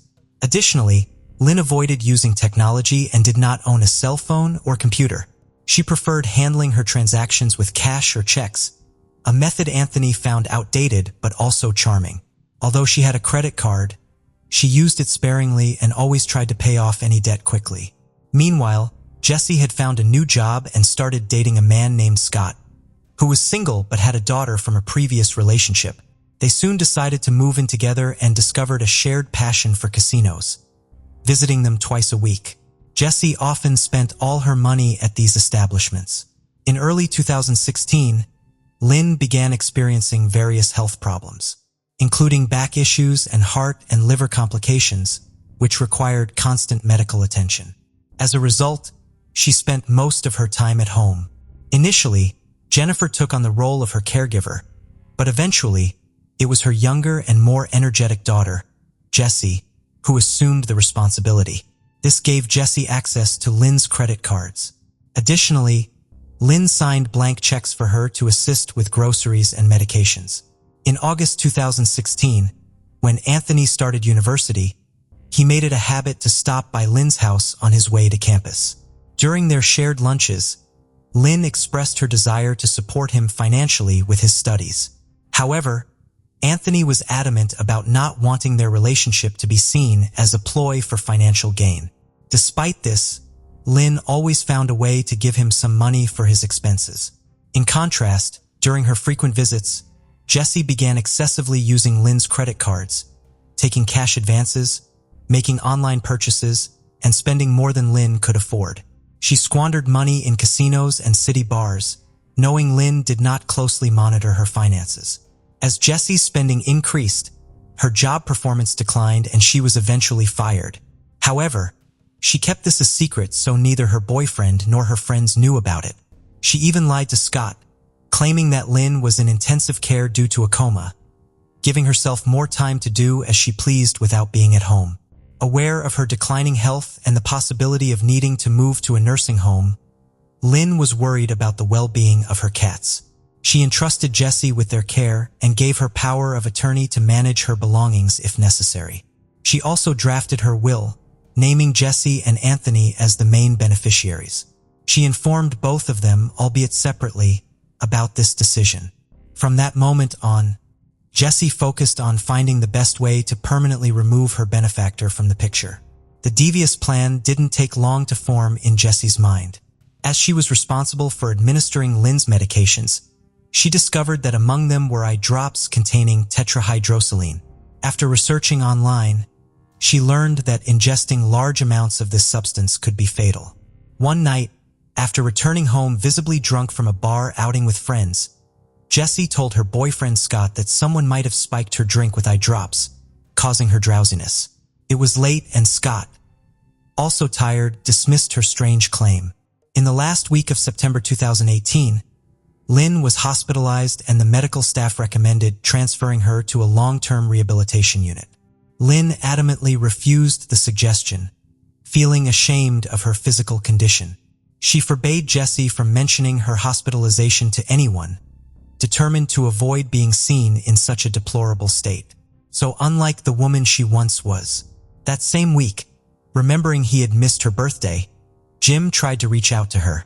However, Jessie answered Lynn's home phone and told him that Lynn was hospitalized and didn't want visitors. After being discharged from the hospital with a recommendation for home medical care, a first visit was scheduled for October 1st, 2018.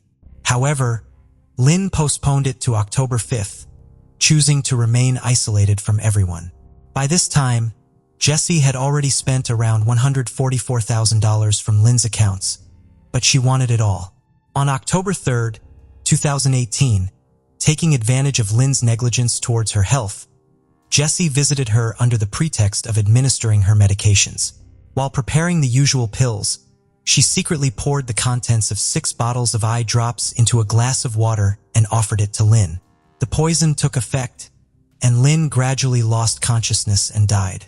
Jessie meticulously staged the scene, spreading some crushed pills on a table near Lynn's body to give the impression of an overdose. She then called 911, reporting that she had found her friend unconscious and not breathing. When the responders arrived, they found Lynn lifeless in a reclining chair in the living room. In her statement to Officer Kelsey, Jessie explained her relationship with Lynn and her role as her caregiver, suggesting that Lynn, possibly overwhelmed by her health issues, had decided to take her own life. After transporting the body to the morgue, the police drafted a preliminary report considering the case as a possible suicide. However, during interviews with her close circle, Jim expressed shock at such a possibility. He stated that the woman he had known for many years would never make such a decision, as it simply wasn't in her nature. Anthony shared a similar view, telling investigators that despite Lynn's fragile health, he had always seen in her a strong optimism. When Anthony and Jessie met for the first time since the tragedy, Anthony couldn't help but notice the stark contrast between his own grief and Jessie's cold detachment and interest in the inheritance she was about to receive. Around this time, Jessie opened an account at a department store in Lynn's name to obtain a credit card. Shortly after, barely a week after Lynn's death, she announced a garage sale on her social media, selling Lynn's personal belongings, including her furniture. By the end of 2018, when Jessie appeared with expensive Christmas gifts, Scott became seriously alarmed. Just weeks later, the county medical examiner's office, which conducted toxicology tests on Lynn's body, found high levels of tetrahydrosaline in her blood, exacerbated by her other medications. The experts concluded that her death was not the result of self-harm or an accident, as it was impossible to ingest such a dose through normal eye use. The head of the medical examiner's office submitted the toxicology report to the authorities, prompting the sheriff's office to reopen the investigation. Once Jessie learned that the investigation had been reopened, she was keen to know the results, but the police refused to disclose them to her. In the following months, the investigation increasingly pointed to Jessie as the main suspect. On July 9, 2019, Jessie was arrested and interviewed by the police. During the interview, she tried to convince the authorities of her frustration over not knowing the cause of Lynn's death. The most striking detail was her claim that Lynn was a habitual user of both legal and illegal substances, although she was careful to note that this never prevented Lynn from being functional. Jessie alleged that while she always made sure Lynn adhered to her treatments, Lynn would abuse alcohol or pills, and during those times, thoughts of self-harm would emerge. In a subsequent interview, when questioned about her financial incentive for caring for Lynn all that time, Jessie explained that although there was never an official agreement, Lynn often gave her checks or allowed her to use her credit card. She emphasized to the agents that Lynn was always generous with her resources, a quality that stood out even more as she was aware of her impending end. During the third interview, the detectives played their strongest card, informing Jessie about the lethal tetrahydrosaline poisoning. Jessie immediately claimed that Lynn often used eye drops in large quantities, buying multiple bottles at once. The agents responded by pointing out that no such bottles were found at Lynn's residence and that the substance levels in her system were inconsistent with ocular use. Faced with the evidence, Jessie's explanations became increasingly contradictory. Although she initially found the idea of voluntary ingestion hard to believe, she then suggested that Lynn might have researched ways to end her life and settled on poisoning. Regarding the crushed pills found on Lynn's body, Jessie said that Lynn had difficulty swallowing. However, the detectives, suspecting it was a staged scene, made their thoughts clear to Jessie. In response, Jessie vehemently denied any involvement in Lynn's death, even suggesting that the toxicologist had made an error, claiming she had never heard of the lethal effect of simple eye drops. The authorities then decided to question Scott. When they mentioned that Lynn had been administered high doses of the eye drop component, Scott recalled Jesse's strange comment about someone possibly spiking her drink with eye drops, causing her drowsiness. This led to another interrogation where Jesse again denied knowing about the substance's action. However, this time she changed her initial story, alleging that Lynn had confessed to her about unsuccessfully trying to take her own life with pills. According to Jesse, Lynn began mixing the eye drops with vodka over several days, though it only caused her stomach discomfort. Jesse also claimed to have seen Lynn drinking this mixture the day before her death. She then recounted that on the morning of October 3, 2018, Lynn asked for a bottle of water that she had previously filled with the contents of 6 eye drop bottles and vodka. They argued because Jesse refused to give it to her. But eventually, thinking it wouldn't be lethal given Lynn's habitual consumption of the mixture, she relented. When confronted by investigators about why she hadn't mentioned this before and why she didn't alert anyone to prevent the fatal outcome, Jesse simply stated that if Lynn didn't want to live anymore, she had every right to act accordingly. Despite her efforts to evade responsibility and avoid charges, the review of the credit card statements revealed unusual spending patterns for someone like Lynn, who rarely left the house. There were transactions in bars and casinos, places Lynn never frequented. At this stage, Anthony's cooperation with the authorities proved invaluable as he highlighted Lynn's financial habits, which starkly contrasted with these expenditures.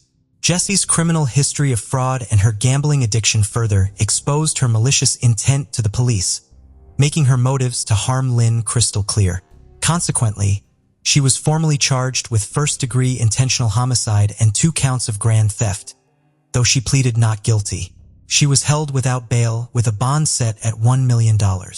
While in jail awaiting trial, formed a friendship with another inmate named Magdalena.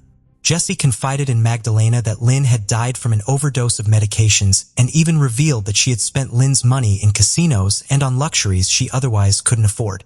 The process to bring Jesse to justice faced some delays, but finally commenced on October 24, 2023, after a 5-year wait. In his opening statement, the prosecutor painted an unflattering picture of the accused for the jury. In response, the defense, referring to Lynn as a mother figure to their client, countered by claiming that Lynn herself would have disagreed with the prosecution's narrative if she were present, dismissing it as an unfounded story. The attorney described Lynn as a woman with self-destructive tendencies, insisting on the theory of a consummated self-harm. However, the testimony of the medical examiner starkly contrasted with this narrative, asserting that the poisoning was undoubtedly caused by a third party. He emphasized Jesse's suspicious insistence on knowing the cause of Lynn's death. The prosecution revisited this point, suggesting that during her crime planning, Jesse hadn't anticipated a toxicology test for tetrahydrosaline on her victim. When Jim and Anthony took the stand, they both agreed that Lynn would never have allowed Jesse to squander her assets. Then an unexpected testimony emerged, further cornering the accused and solidifying the case against her. The significant revelations came from Magdalena, Jesse's cellmate. After 2 days of deliberations on Tuesday, November 14th, the jury delivered its verdict. As the judge read the jury's decision, Jessie broke down in tears, aware that she faced the possibility of a mandatory life sentence. Outside the courthouse, the prosecutor expressed his condolences to Lynn's family, satisfied with the verdict. Anthony expressed immense gratitude to the detectives and prosecutors for their relentless pursuit of the truth. In his own words, thanks to them, he could confirm what he had always suspected, that something was not right with Jessie. The sentencing hearing took place on Friday, April 5, 2024.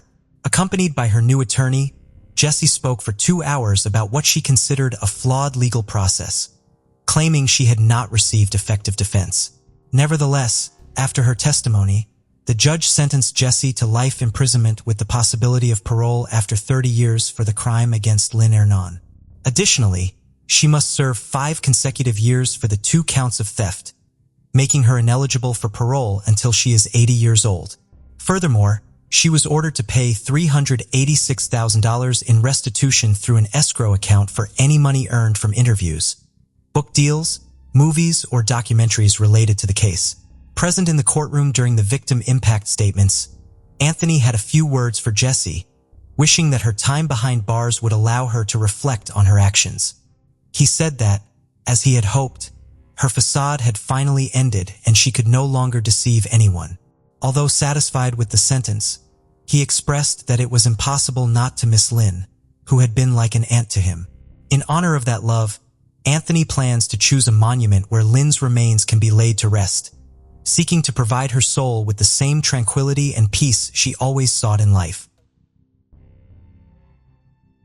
Police immediately rushed to the scene of the crime, hoping to save 9-year-old Andrew and his 14-month-old sister, Naomi. An unknown man had committed a ruthless attack on the priest and his family.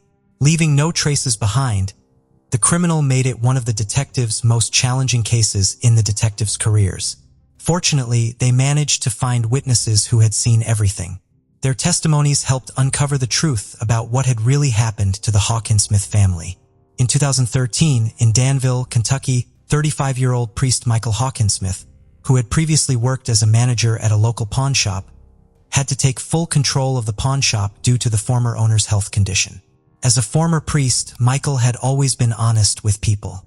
He easily found common ground with others and was always willing to help. When he decided to get married, no one doubted his choice. Angie was his first love, and everyone saw her as a very sweet and kind girl. Michael literally worshipped the ground she walked on. When the couple had children, their relationship became even stronger. Together, they were a very happy family. As the Hawkinsmith family expanded, so did their business. The pawn shop, ABC Gold, games, and more became a successful family venture, attracting regular customers like broker Dan Smith, with whom they often conducted business on Fridays. Life seemed perfect for the Hawkinsmiths until one day in 2013, when an unknown man decided to disrupt their peaceful existence. 6 minutes after the phone call, police officers arrived at the scene of the crime. When they entered the building, their attention was immediately drawn to a large, bloody trail, which led them to Michael Hawkinsmith. Moments later, they found his 38-year-old wife, Angie. And on the other side of the counter, they discovered the third victim of the crime, 60-year-old broker Dan Smith. All 3 victims had gunshot wounds to the head and torso. A few minutes later, officers found Andrew Hawkinsmith and his little sister Naomi hiding in a closet. The officers' accounts indicated the unimaginable horror these young children had endured. Suddenly, the 9-year-old boy and his 14-month-old sister were left orphaned, having lost both parents. Upon examining the crime scene, police found 14 spent .22 caliber shell casings and 3 intact bullets, along with a briefcase that belonged to Dan Smith. The victim's personal belongings and all the cash in the register were left untouched, suggesting that robbery was not the motive for the crime. Unfortunately, there were no surveillance cameras in the pawn shop, posing a significant obstacle to the investigation. The police had no choice but to rely on finding potential witnesses to the crime. An employee of the nearby Rainbowy Cleaners was able to describe a car that had parked near the building that morning. It was a silver minivan driven by a large man with a thick beard. While one group of investigators searched the surrounding area, another informed the closest relatives about the tragedy that had befallen their loved ones. Michael's parents found it difficult to accept the circumstances that someone in their right mind could wish harm to their children. Nevertheless, they tried to find any positive aspect in the situation, and the fact that their grandchildren had survived could not but rejoice them. If they hadn't been for Andrew, they only, forget what it was worth. Soon, the tragic news reached the daughter of the third victim, Dan Smith. He was involved in buying precious metals and skillfully adapted to the specifics of his work, easily finding common ground with different people. His business involved handling large sums of cash, sometimes exceeding hundreds of thousands of dollars. This led the police to consider the theory that Dan Smith himself could have been the primary target of the criminal. Tracking the man's movements revealed that before he arrived at the ABC Gold, Games, and More pawn shop, he had visited Lawson's jewelry store in Harrodsburg, located 10 miles northeast of Danville. In the jewelry store, investigators found a surveillance camera positioned on the far wall to capture every visitor entering and exiting the store. They hoped that the recording would help them determine if anyone had been following Dan Smith. Smith entered the store at 8:16 in the morning, and there were no other customers in the building at the time. He was carrying the same briefcase that was later found at the ABC Gold, Games, and More pawn shop. After greeting the woman behind the counter with a smile, headed to the back of the store sometime later, Dan Smith reappeared on the footage, coming out from the back of the store, saying something to an elderly woman who had just entered, and then immediately leaving. It was a typical day in the life of the jewelry store. The external camera recording showed nothing suspicious. The police were left to helplessly monitor the man who had no idea he would soon be at the center of a tragic event. Meanwhile, 9-year-old Andrew Hawkinsmith was taken to the police station to give his testimony. Andrew described how he had been at the pawn shop with his parents when Dan Smith arrived carrying a bag full of money. While his father and Dan were talking, the stranger entered and immediately demanded the bag. According to the boy, Dan Smith immediately handed over his briefcase, after which the stranger shot him. My father asked him to stop, but he also shot him with a pistol similar to the one I play with, Andrew said. Meanwhile, the mother instructed Andrew to take Naomi to the back of the store and hide in the closet. Andrew took his little sister and hid. It was then that the criminal aimed the gun at Angie. I don't know who he is and why he did it, but it seems to me that the reason was money. The 9-year-old boy concluded. He described the stranger as a very tall man with a blonde beard that looked fake, matching the description provided by a witness from Rainbow Cleaners. To follow all possible leads, the police's next step was to thoroughly examine the business run by the Hawkinsmith family. It turned out that the ABC Gold, Games, and More pawn shop had another owner, Steve Devine. While he usually attended Friday deals with Dan Smith, he was absent on the tragic morning of September 20th. This information raised concerns, making determining his whereabouts a top priority. Steve Devine explained that he had developed an allergy that morning and was forced to cancel all his appointments, a story confirmed by his wife. The alibi and the fact that Steve Devine did not own a silver minivan helped to rule him out as a suspect. He also explained why there were no surveillance cameras in the pawn shop. According to him, the security system had been removed by the previous owner, Kenneth Allen Keith, and the new owners had not yet installed a replacement. 48-year-old Keith, like his deceased friend Michael Hawkinsmith, was a priest. Pastor Keith sold the pawn shop when he was diagnosed with brain cancer, but he remained the owner of another similar establishment, Gold Rush Buyers in Pulaski County, neighboring Danville's Boyle County. Michael's family revealed that he prayed for his friend every evening, hoping for his recovery. Their friendship, which began when Michael worked at a youth church camp, had lasted for 15 years. The Hawkinsmith family always held Pastor Keith in high regard, and for their son Andrew, he was like a beloved uncle. With no significant leads, investigators decided to try their luck in finding possible street surveillance systems near the ABC Gold, Games, and More pawn shop. They found a camera on the office building of the real estate office, Danville Rentals. The surveillance footage captured a silver minivan at 8:45 in the morning, but the image was too blurry to identify the license plate or the make of the vehicle. Once again, police had to rely on the witness's testimony from Rainbow Cleaners, which described the car as an old model with a distinctive square body shape. The car in the video clearly showed a square rear bumper that matched this description. The color, type, and shape of the car all indicated that the police had found the criminal's vehicle. They continued to search for surveillance systems farther and farther from the pawn shop. At 8:17 in the morning, the camera at the local Ephraim McDowell Hospital captured the same vehicle. And finally, investigators were able to determine that it was a silver Dodge minivan. Michael and Angela's family organized a candlelight vigil in their memory. Hundreds of compassionate people attended that evening, demonstrating the depth of love for their lost ones. Similarly, like the Hawkinsmith family, Dan Smith's close relatives were outraged that the whims of another had led to the loss of their loved one.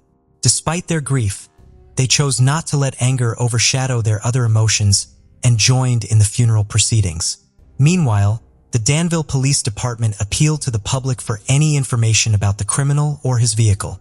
Immediately after this, on September 24th, the police received a call from Tracy Harold, a pastor in Warren, Michigan.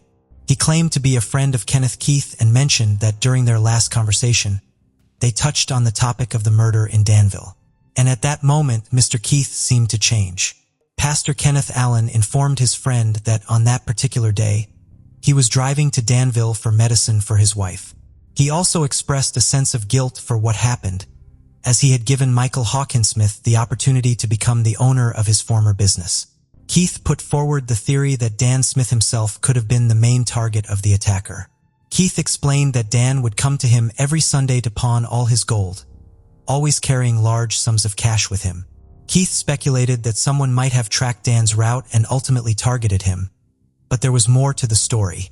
As it turned out, the pastor's relationship with the Hawkinsmith family was not as everyone had believed. These words raised suspicions, leading to Pastor Keith being added to the list of suspects. To verify his alibi, investigators decided to review the surveillance footage from the Good Neighbor Pharmacy, where, according to the pastor, he bought medicine for his wife. At 9:24 in the morning, a man entered the pharmacy, indeed Pastor Kenneth Allen Keith. But he looked nothing like the man who had committed the triple attack just minutes earlier. He was not wearing a green jacket or a beard, which were distinctive features of the assailant. However, this did not rule out his involvement in the attack. There was a 7-minute gap between Andrew Hawkinsmith's call to the police and the pastor's arrival at the pharmacy.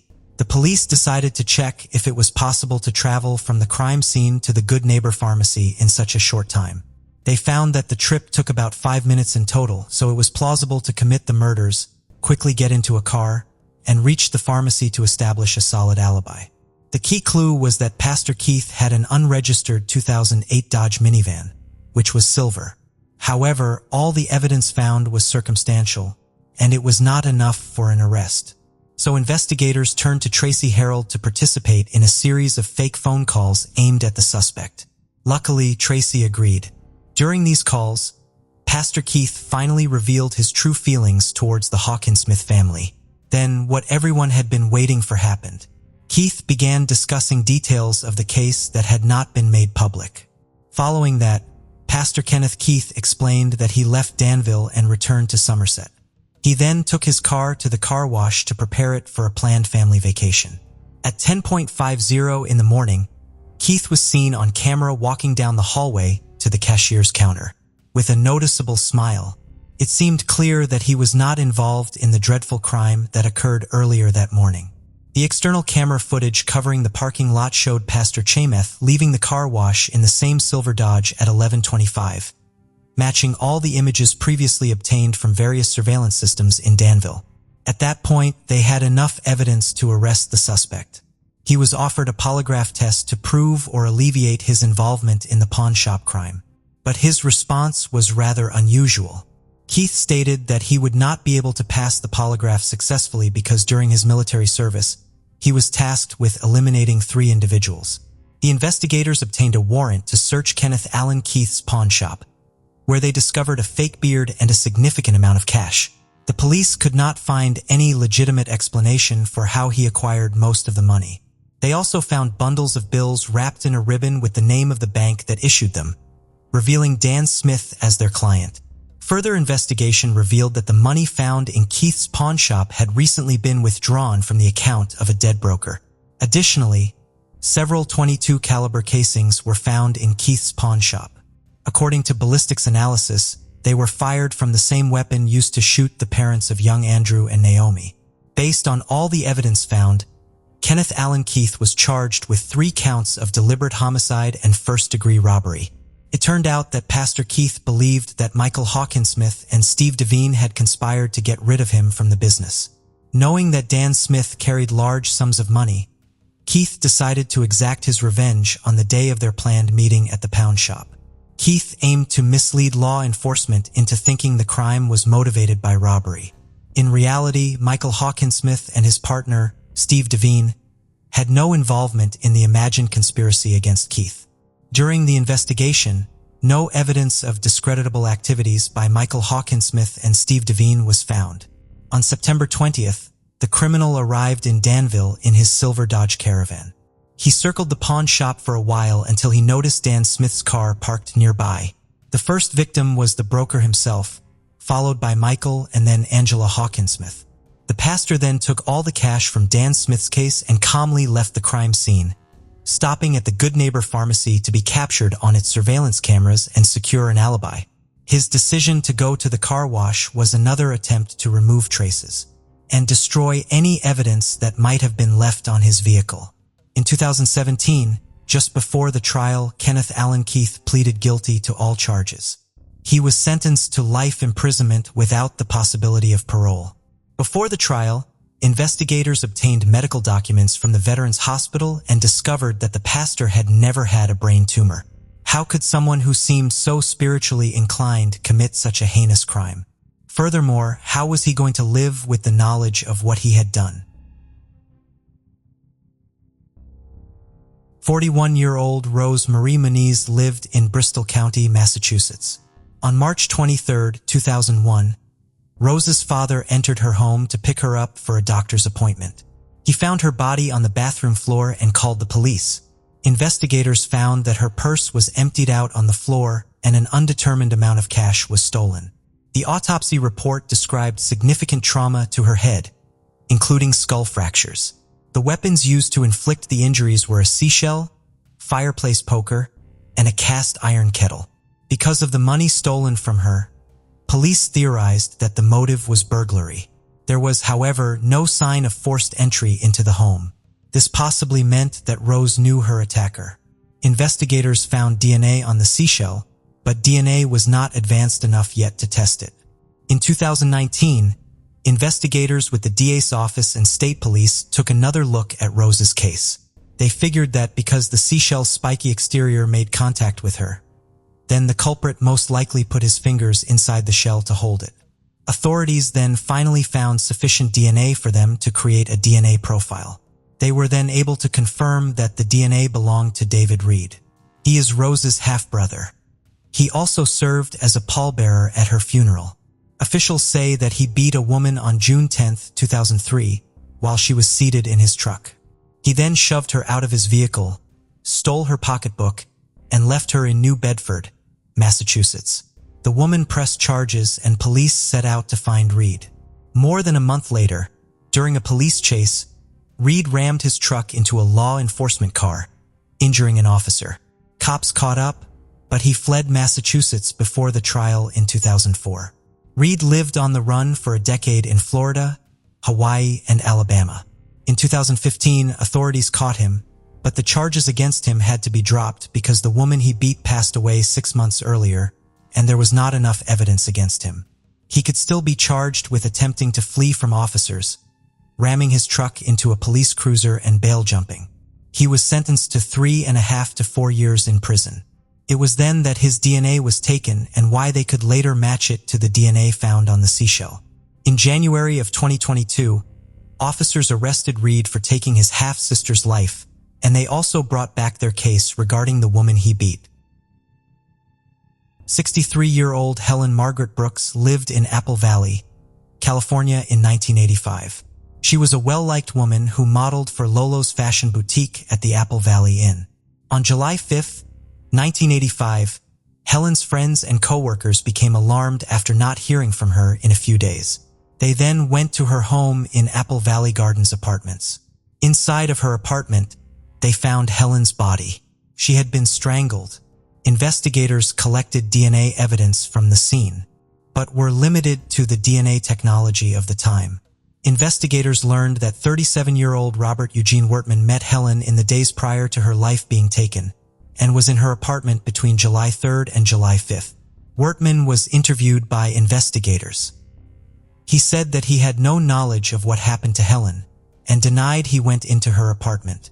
Investigators could not prove that he was responsible in any way, so the case went cold for many years. Over the years, several interviews and polygraph tests were conducted, but it did not bring investigators any closer to solving the case. In 2009, cold case detectives re-examined the case and submitted items for DNA testing. A DNA profile for the suspect was developed, but did not match anyone in the DNA database. In 2021, investigators partnered with the FBI and made use of more advanced DNA technology. Finally, in 2022, they were able to confirm that Robert Eugene Wertman was indeed responsible for what happened to Helen. They found that he had quite an extensive violent criminal history in the years since he ended Helen's life. In August 1985, Wertman was arrested on suspicion of attempting to assault a woman at the Cocky Bull restaurant and bar on Highway 395 in Victorville. In 1991, a jury convicted him of assaulting a different woman at a bar in Apple Valley. In 1995, Wertman passed away while in prison serving his 22-year sentence. Investigators are sure that he is involved in many other crimes, and it is now being investigated. Thank you for joining us on this journey into the depths of unsolved mysteries. Cold cases not only challenge our understanding of the past, but also ignite our curiosity and determination for answers. Remember to subscribe to stay updated on our latest investigations. And if you have any information regarding the cases we've covered, don't hesitate to reach out. Together, we can shed light on the shadows of the past and bring closure to those who seek it. Until next time, stay vigilant, stay curious, and never stop seeking the truth.